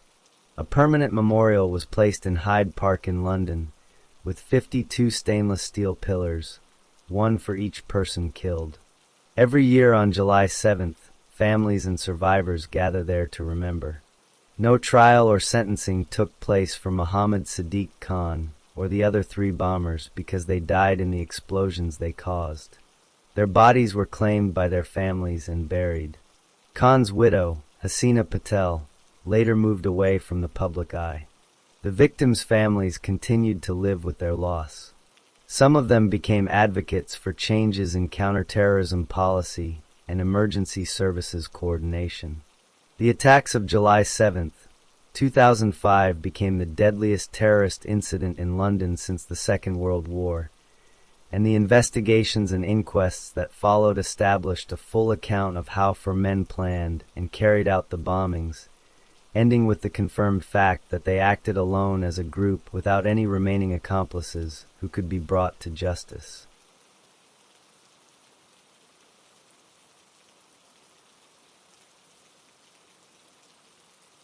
Story 6.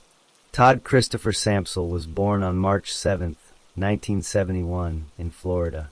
His parents divorced when he was 2 years old. After the divorce, his mother got custody of him. The next year, she married another man. This man became Todd's stepfather. From a very young age, Todd had problems with his behavior. In nursery school, he was aggressive toward other children. He would break their toys and destroy their things. When he was 9 years old, he started seeing a counselor. The counselor said Todd was explosive. The counselor also said Todd was too focused on sexual things for a child his age. Todd was also cruel to animals. He shot a dog with a BB gun. He killed a goldfish by pouring bleach into its water. Todd's biological father later said that the only emotion Todd seemed capable of feeling was anger. Todd's behavior did not improve. He was placed in a psychiatric hospital in Georgia. He stayed there for 3.5 months because he could not get along with other children.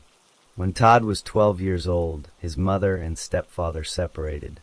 In 1983, Todd was sent to live with his biological father in Arizona. He took his father's last name and became Todd Colehep. His father had a hobby of collecting weapons. He taught Todd how to make bombs and how to blow things up. Todd started working small jobs in the area, but his relationship with his father was not good. His father spent a lot of time with different girlfriends and was often absent. Todd wanted to go back to his mother, but she made excuses to keep him in Arizona.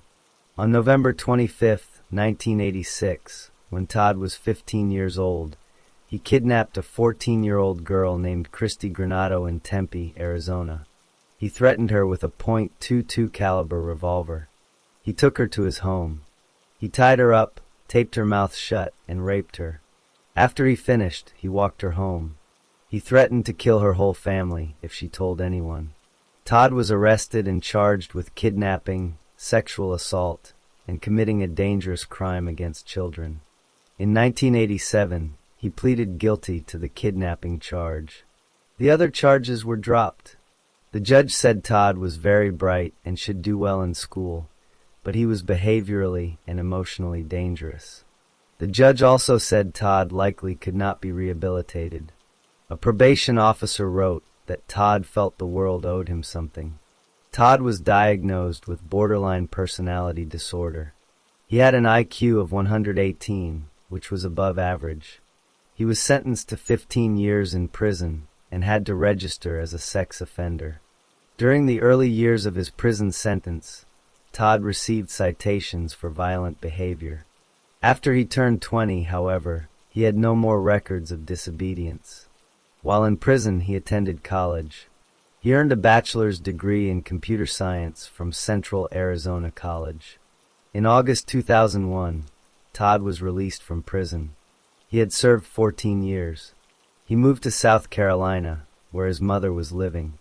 From January 2002 to November 2003, he worked as a graphic designer for a company in Spartanburg. He began studying at Greenville Technical College in 2003. Later he transferred to the University of South Carolina upstate. In 2008, he graduated with a Bachelor of Science degree in Business Administration and Marketing. Even though he was a registered sex offender, Todd obtained a real estate license on June 30, 2006. He lied on his application about the felony charge. He built a real estate firm with about a dozen agents working for him. He became a top-selling agent in the Carolina region. He also got a private pilot license.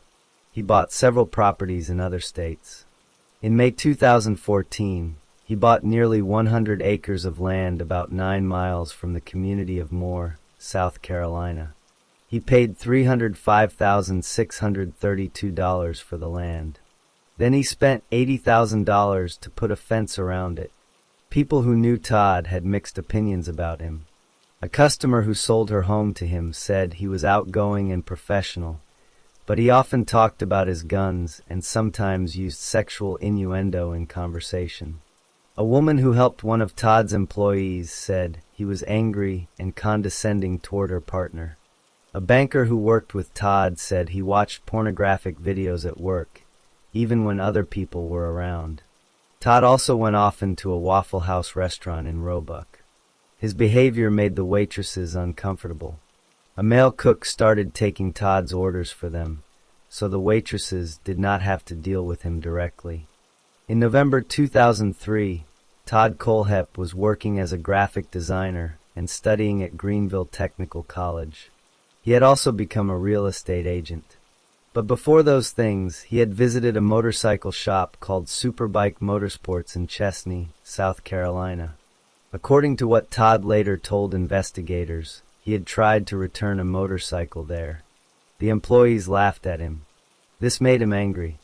On the morning of November 6, 2003, Todd drove to the shop. He entered through the back.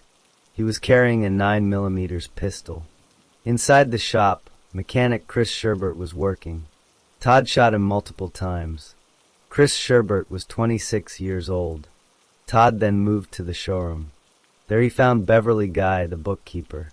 She was 52 years old and the mother of the shop's owner. Todd shot her multiple times. Next, he saw service manager Brian Lucas near the main doorway. Brian Lucas was 29 years old. Todd shot him multiple times. Finally, Todd went outside to the parking lot. The owner, Scott Ponder, was there. Scott Ponder was 30 years old. Todd shot him multiple times as well. After killing all 4 people, Todd left. 18 shell casings from his 9mm gun were left at the scene. Some casings were brass and some were nickel-plated. Todd went back to his normal life. He continued working, continued his education, and eventually became a successful real estate agent.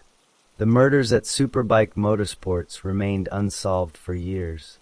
In December 2015, Todd hired a married couple to do work on his property. Their names were Johnny Joe Coxey and Megan Lee McCraw Coxey. Johnny was 29 years old. Megan was 26 years old. They had both worked for Todd before. Around December 19, 2015, Todd shot Johnny Coxey in the torso. Johnny died from the wound. About a week later, on December 25th or 26th, Todd shot Megan Coxey in the head. She died as well. After killing them, Todd buried their bodies on his property.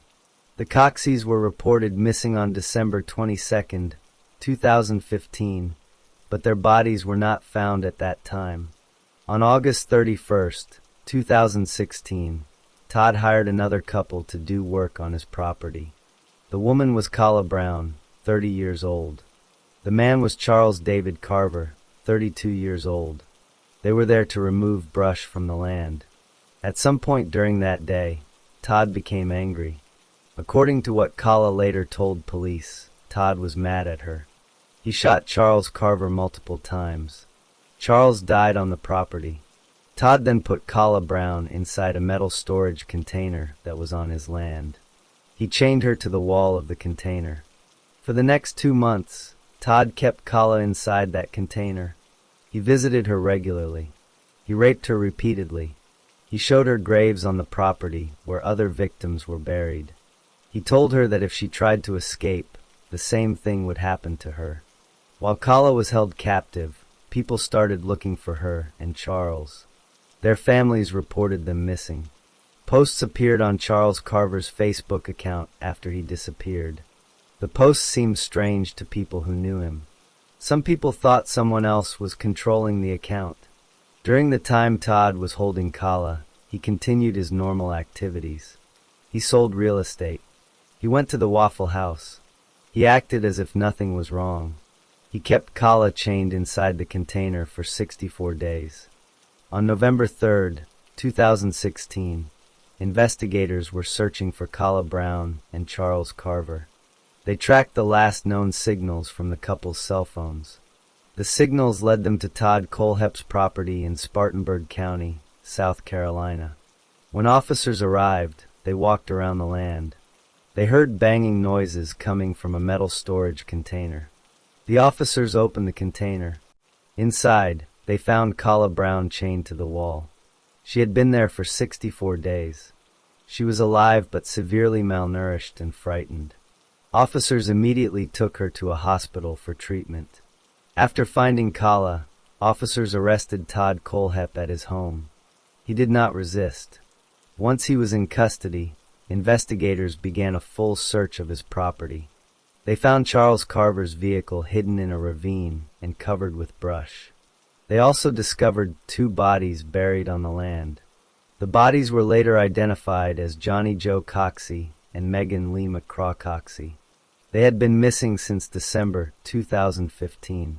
Investigators found them through their extensive tattoos because the bodies had been buried for nearly a year. After his arrest, Todd Kohlhepp agreed to confess to the murders. His conditions were that he be allowed to talk to his mother, give her a photograph, and transfer money to a friend's child's college fund. During his confession, he admitted to killing the 4 people at Superbike Motorsports in 2003. He gave details about those killings that had never been released to the public. This proved he was telling the truth. He also admitted to killing Johnny and Megan Coxey and to killing Charles Carver. He admitted to kidnapping and raping Kala Brown. When investigators searched Todd's property more thoroughly, they found many weapons. There were 9mm pistols with silencers, semi-automatic rifles, and large amounts of ammunition. There was no record of background checks under Todd's name for these firearms. Investigators believed he had obtained them illegally. Shortly after Todd's arrest, people discovered product reviews he had posted on Amazon under the name Me. One review for a padlock said the locks were solid and that he had 5 of them on a shipping container. Another review for a folding shovel said he kept it in his car for when he had to hide bodies. The reviewer's wish list was under the name Todd Kohlhepp. While in custody, Todd told his mother there were other victims besides the ones the police knew about. When she asked how many, he told her she did not have enough fingers to count them. He claimed to have shot a victim in Arizona. Police in Tempe, Arizona, began looking into unsolved homicides from 1983 to 1986, when Todd lived there, and from August to November 2001, after he was released from prison, but before he moved to South Carolina. Police in Greer, South Carolina, also named Todd as a person of interest in an unsolved 2003 bank robbery and triple homicide. That crime had happened 6 months before the Superbike Motorsports shootings. Todd denied involvement in that case. No definitive link was ever established. Todd was formally charged with 4 counts of murder for the 2003 Chesney shootings. He was later charged with 3 additional counts of murder for Charles Carver and the Coxeys. He was also charged with 2 counts of kidnapping and 1 count of criminal sexual assault. Relatives of the Chesney victims filed a wrongful death lawsuit against him.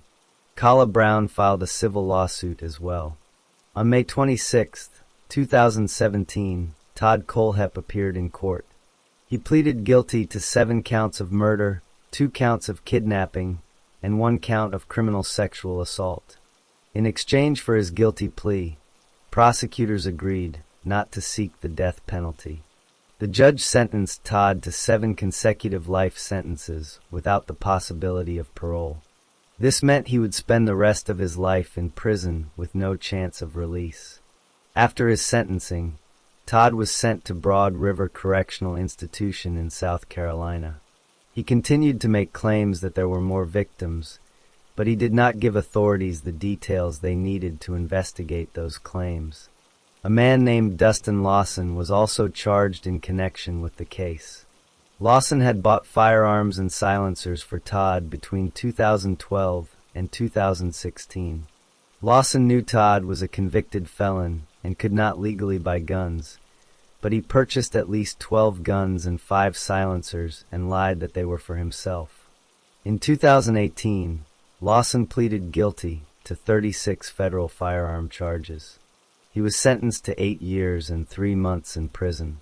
In August 2020, some of Todd Kohlhepp's belongings were sold at auction. The money from the auction was given to the families of his victims. Kala Brown survived her captivity. She received medical treatment and began rebuilding her life after being held for 64 days. The families of Scott Ponder, Brian Lucas, Chris Sherbert, Beverly Guy, Johnny Coxey, Megan Coxey, and Charles Carver were left to mourn the 7 people Todd Kohlhepp killed.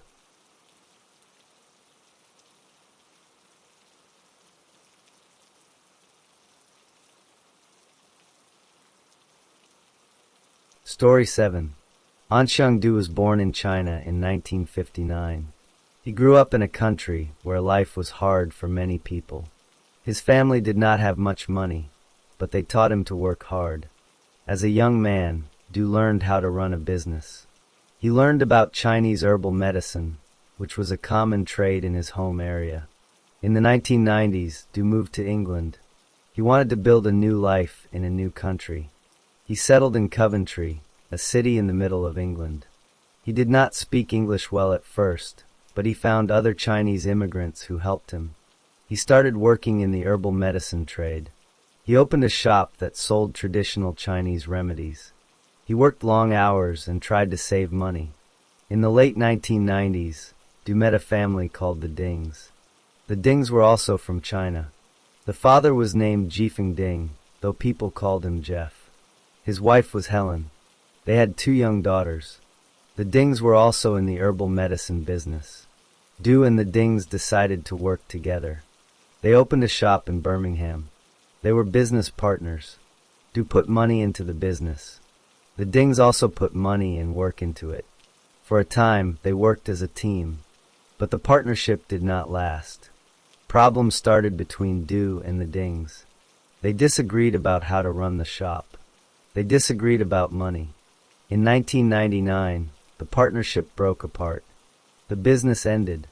After that, Du and the Dings could not agree on who owned what or who owed money to whom. What started as a business argument became a legal fight. Du took the matter to court. The Dings also used lawyers. The case went on for years. Du did not want to give up. He kept appealing the court decisions. Each time he lost, he had to pay more in legal costs. The dispute ate up his savings. It took time away from his family. He had a wife and children in Coventry.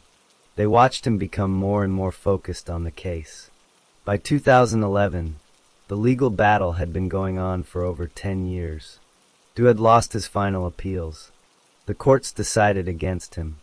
He now faced a large legal bill. He was ordered to pay around £88,000 to the Dings. This was money he did not have. His business had suffered.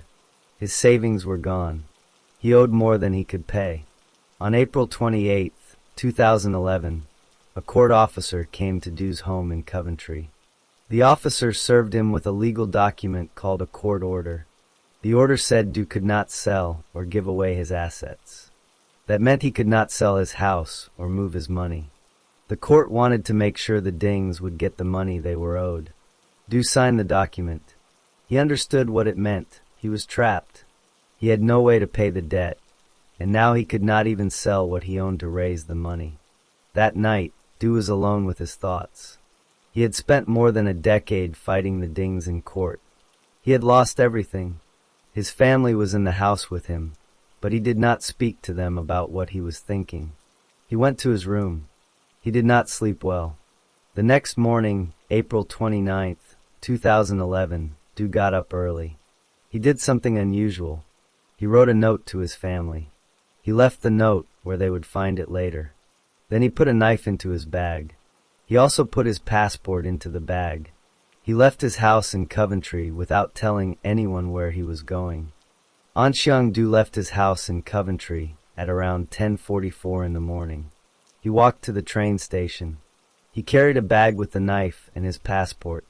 He boarded a train to Birmingham. The ride was short. When he arrived in Birmingham, he did not stay long. He found another train, this one heading to Northampton. He bought a ticket and got on. The train reached Northampton. Du got off and walked into the town center. He knew where he was going. He had been to the Ding family's home before, during the years of the legal dispute. He found the bus stop and waited. He took a bus that went to Wooton, a suburb south of Northampton. The bus arrived at around 1:35 in the afternoon. Du got off and walked through the streets. He made his way to Pioneer Close. This was a quiet street of modern houses. The Ding family lived at number 10. Du approached the house. It was the afternoon of Friday, April 29th. The date was important. It was the day of the royal wedding. So many people were at home watching television or celebrating. The Ding family was at home. Du went to the front door. He rang the bell or knocked. Jeff Ding opened the door. Du had known Jeff for years. They had been partners, then enemies in court. Jeff likely did not expect to see Du at his door. Du was led inside. What happened next was not an argument that got out of hand. Du had brought the knife with him for a purpose. Once inside, Du moved to the kitchen. Jeff was there. Du took out the knife and attacked him. He stabbed Jeff many times. Jeff fell. Helen Ding, Jeff's wife, was also in the kitchen. She saw what was happening. Du then attacked Helen. He stabbed her too. Both parents were killed in the kitchen. Du did not stop. He knew there were 2 daughters in the house. He went upstairs. He found Xing, who was 18, and Alice, who was 12, in one of the bedrooms. The 2 girls were together. Du attacked them with the knife. He stabbed Xing multiple times. He stabbed Alice multiple times. When he was done, all 4 members of the Ding family were dead. During the attack, something happened. Alice Ding had a mobile telephone. At 3:32 in the afternoon, someone, likely Alice, dialed 999, the emergency number in the United Kingdom. The call connected. On the other end, the operator could hear screaming. The screams came from the girls. But the operator did not get a clear address. The call was mishandled by the police. Officers were sent to a different address in Wooten. When they arrived at that wrong address, they found nothing wrong. They closed the call. No one came to Pioneer Close. After the killings, Du needed to leave. He looked around the Ding house. He found the keys to the family's car. It was a Vauxhall Corsa, a small silver or blue car. He took the keys and left the house. He got into the car and drove away. The time was after 3:30 in the afternoon. Du drove north. He got onto the M1 motorway. At around 9:43 that evening, he stopped at a service station called Junction 15A. He went inside and bought a map of Northamptonshire. He may have been trying to find a place to go. He also tried to call another man he used to do business with. This man lived in Northamptonshire. Du hoped to see him, perhaps to ask for help. But the man was not at home. Du did not wait. He got back in the car and drove south toward London. He reached London later that night. He drove to an area called St. John's Wood. He found a street to leave the car. He parked the Vauxhall Corsa and walked away. He did not hide the car. He just left it there. The car would stay in that spot for 11 days. During that time, it would receive 9 parking tickets because it was not moved. Du needed to leave the country. The next day, April 30th, he went to a coach station in London. He bought a one-way ticket to Paris, France.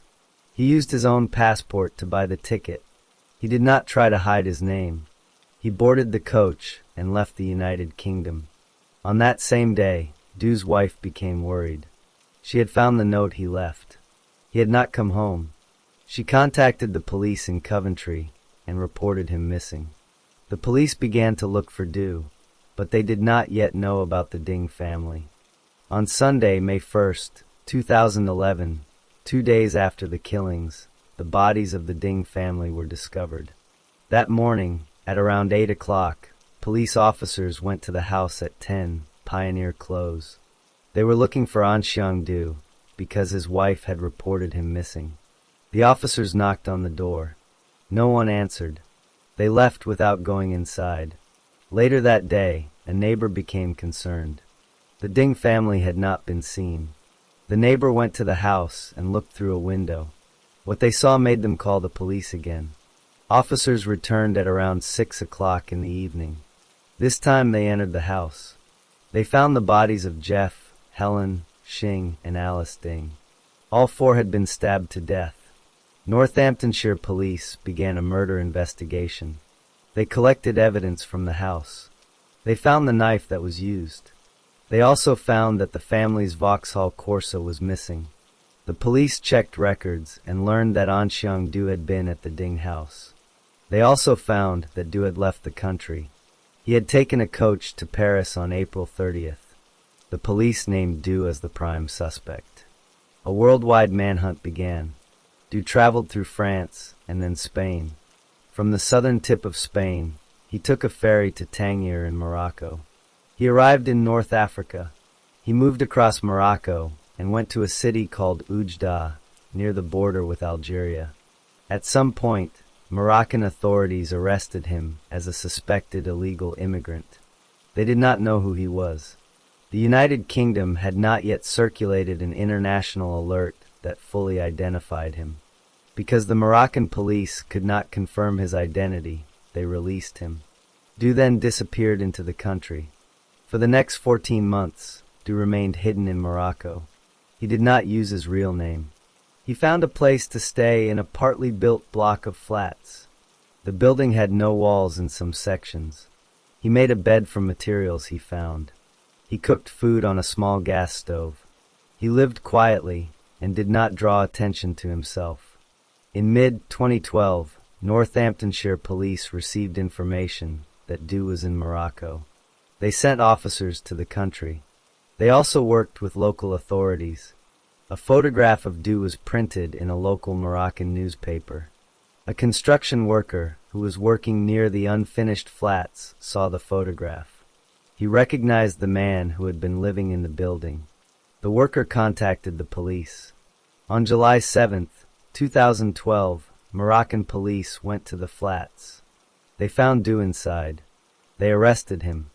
This time, they confirmed his identity. Officers from the United Kingdom traveled to Morocco. They worked with the Moroccan Ministry of Justice to arrange for Du to be sent back to Britain. There was no formal extradition treaty between the two countries, but the Moroccan government agreed to hand him over. On February 20th, 2013, An Xiangdu was extradited to the United Kingdom. He was taken to Northampton. The next day, he appeared in magistrate's court. He was charged with 4 counts of murder. He was held in custody. On February 22nd, he appeared at Northampton Crown Court. A trial date was set. The trial began on November 12th, 2013, at Northampton Crown Court. The prosecution presented evidence that Du had planned the killings. They showed that he had taken a knife and his passport, left a note for his family, traveled to the Ding's home, and stabbed each family member. The court heard about the 999 call that was made during the attack and how the police mishandled it. The prosecution also showed that Du stole the family's car and fled the country. Du denied the 4 counts of murder. His lawyers argued that he had not intended to kill them, but the evidence was strong. The jury heard the case for 2 weeks. On November 26th, the judge sent the jury out to consider their verdict. The next day, November 27th, the jury returned. They found An Xiangdu guilty of all 4 murders. On November 28, 2013, the judge sentenced Du. He was 54 years old. The sentence was life in prison. The judge set a minimum term of 40 years. This meant Du would not be considered for release until he had served 40 years. The judge said the murders were planned and involved 4 victims, including 2 children.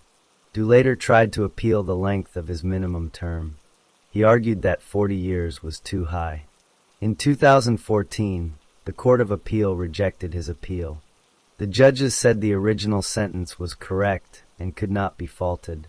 An Xiangdu remains in prison. The Ding family, Jeff, Helen, Xing, and Alice, are remembered in their community. Xing Ding had already earned a place to study medicine at the University of Nottingham. After her death, the examination boards awarded her 4A* grades based on her schoolwork. The house on Pioneer Close was later sold. The case remains one of the most serious multiple murders ever investigated by Northamptonshire police.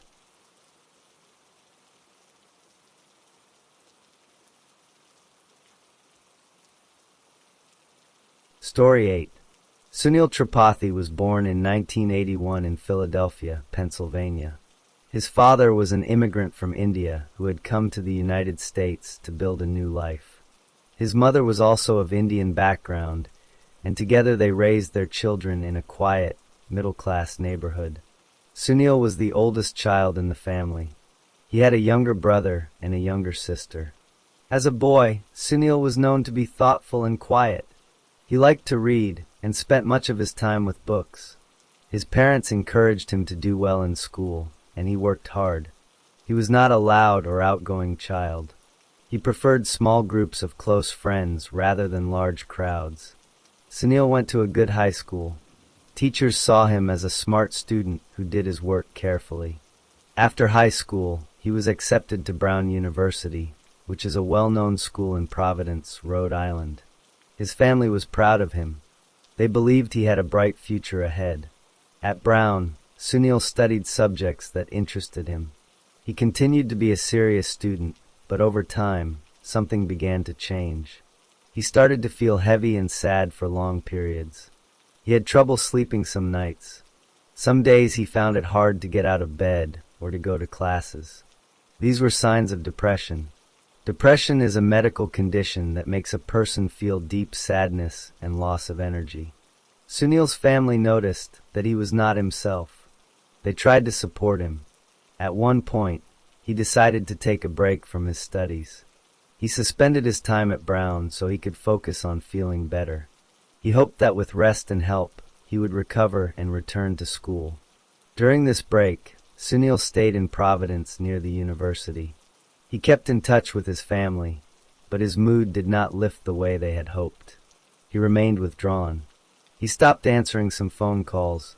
He spent more time alone. His family continued to check on him. They wanted him to come home or to seek more treatment. Sunil was polite but distant when they spoke. He told them he was managing, but inside he was still struggling. No one around him saw any sign that he planned to do anything drastic. They only saw a young man who was quietly trying to get through each day. Sunil did not commit a crime. Instead, a crime was committed against him and his family by people on the internet. The crime was a form of public accusation without evidence. It started with a group of strangers who decided to investigate the Boston Marathon bombing on their own. On April 15, 2013, 2 bombs exploded near the finish line of the Boston Marathon. 3 people were killed and many more were hurt. The police and the Federal Bureau of Investigation, known as the FBI, began looking for the people who did this. The next day, a group of users on the website Reddit created a page called r/FindBostonBombers. They wanted to help find the bombers by looking at photos and videos from the marathon. By April 17th, more than 3,000 people had joined this page. At 5 p.m. on April 18th, the FBI released photographs of 2 men they wanted to talk to. The FBI asked the public to help identify these men. The men in the photos were later confirmed to be the bombers. But at that moment, their names were not known. Soon after the FBI posted the photos, a Reddit user looked at the pictures and thought one of the men looked like Sunil Tripathi. Sunil had been missing for more than a month.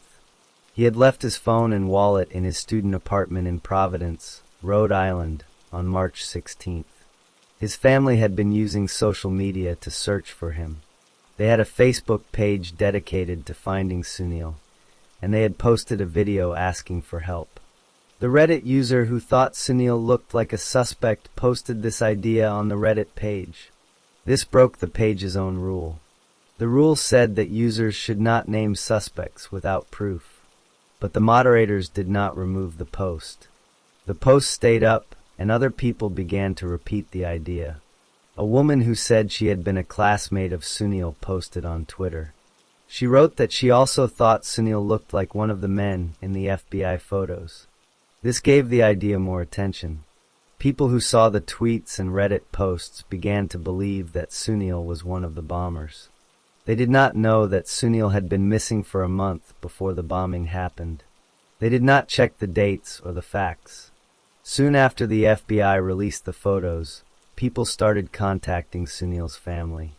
They sent angry messages to the Facebook page that the family had made to find Sunil. The page was meant to help bring Sunil home safely. Instead, it filled with accusations and hateful words. Journalists from ABC News also called the family's phone number. The family was trying to find their missing son, and suddenly they were being treated as if they were connected to the bombing. At 11 p.m. on the same day, April 18th, the real bombers shot and killed a police officer at the Massachusetts Institute of Technology. The next day, early in the morning, a Reddit user posted a tweet from someone named Greg Hughes. The tweet said that the Boston Police Department had identified the two suspects. It gave two names. One of the names was Sunil Tripathi. This tweet was not true. The Boston Police Department had not released those names. But the post on Reddit made the false information spread faster. A reporter from BuzzFeed named Andrew Kaczynski shared the tweet from his personal Twitter account. Because he was a reporter, his post made the false name reach even more people. The mainstream media began to pay attention. By that time, Sunil's name was all over social media as a suspect in the Boston Marathon bombing. News websites and television stations did not confirm the name with police. They repeated what they saw on Reddit and Twitter. Sunil's family received more calls and messages. The messages were angry and aggressive. The family had to deal with this while also still searching for their missing son. No one involved in spreading Sunil's name had any evidence. The police scanner that had been listened to by people online did not mention Sunil's name at all. The name Mike Mulugida had been mentioned on the scanner, and someone incorrectly added Sunil's name to that post. The false information spread as if it were a fact. People who shared it did not stop to ask if it was true. The crime was not a single act. It was a series of actions, posting an accusation without proof, failing to remove it, repeating it, and broadcasting it to a wide audience. Each action led to the next. The Reddit post led to the tweets. The tweets led to the journalist sharing it. The journalist sharing it led to the family being harassed. The family was hurt by something that was completely untrue. On April 19, 2013, the real bombers were identified. Their names were Tamerlan and Jakar Tsarnaev. A massive manhunt took place in the Boston area. Tamerlan was killed during a shootout with police that night. Jakar was found and captured later that evening. With the real bombers identified, any suspicion about Sunil Tripathi ended. But Sunil's name had already been spread across the internet. 4 days later, on April 23rd, a worker at a hotel in Providence, Rhode Island, saw something floating in the Seekonk River. The river runs behind the Wyndham Garden Providence Hotel. The worker called the police. Officers arrived and pulled a body from the water. The body had been in the water for some time and was decomposed. Authorities used dental records to identify the body. Dental records are a reliable way to match a person because teeth are unique. The records confirmed that the body was Sunil Tripathi. He had been missing since March 16th. The police said there was no sign of foul play. They did not say right away how he died. The Tripathi family was told the news. They had spent more than a month searching for Sunil. During that time, they had also endured the false accusations from strangers online. Now they learned that their son was dead. Later, the family shared more information. They confirmed that Sunil had died by suicide on the same day he went missing, March 16th. He had drowned himself in the river. He left his phone and wallet behind in his student apartment. He did not want to be found. While the family grieved, the online platforms that had spread the false accusations faced questions. Reddit, the website where the false naming began, issued a public apology. The company said it was sorry for allowing a forum where users named suspects without evidence. They acknowledged that this behavior caused harm to innocent people. News organizations also looked at what had happened. Some reporters and editors asked whether crowdsourced investigations should be stopped. They pointed out that the false naming of Sunil and others showed the danger of spreading unverified information. Others said such efforts are hard to prevent because anyone can post anything online. The hope was that people would learn from the mistake and be more careful in the future. No one was arrested or put on trial for falsely accusing Sunil Tripathi. The people who posted his name, the moderators who did not remove the posts, and the journalist who shared the false name did not face criminal charges. There were no arrests or court cases related to the misidentification. The harm was public, but the legal system did not punish those responsible. The Tripathi family spoke publicly about their experience. They said the false accusations added tremendous pain to an already devastating time. But they also said that the attention, even the negative attention, helped raise awareness that Sunil was missing. They wanted people to remember their son for who he was, not for what strangers on the internet had falsely claimed. The real bombers faced justice separately. Jakar Sarnayev was captured, tried in federal court, found guilty, and sentenced to death. His brother Tamerlan died during the manhunt before he could be tried. In the years after, Sunil's family participated in a documentary about what happened. They spoke about their loss and about the harm caused by the false online accusations. They hoped that telling the story would prevent similar things from happening to other families. The story of Sunil Tripathi became a warning about how quickly false information can spread and how deeply it can hurt innocent people.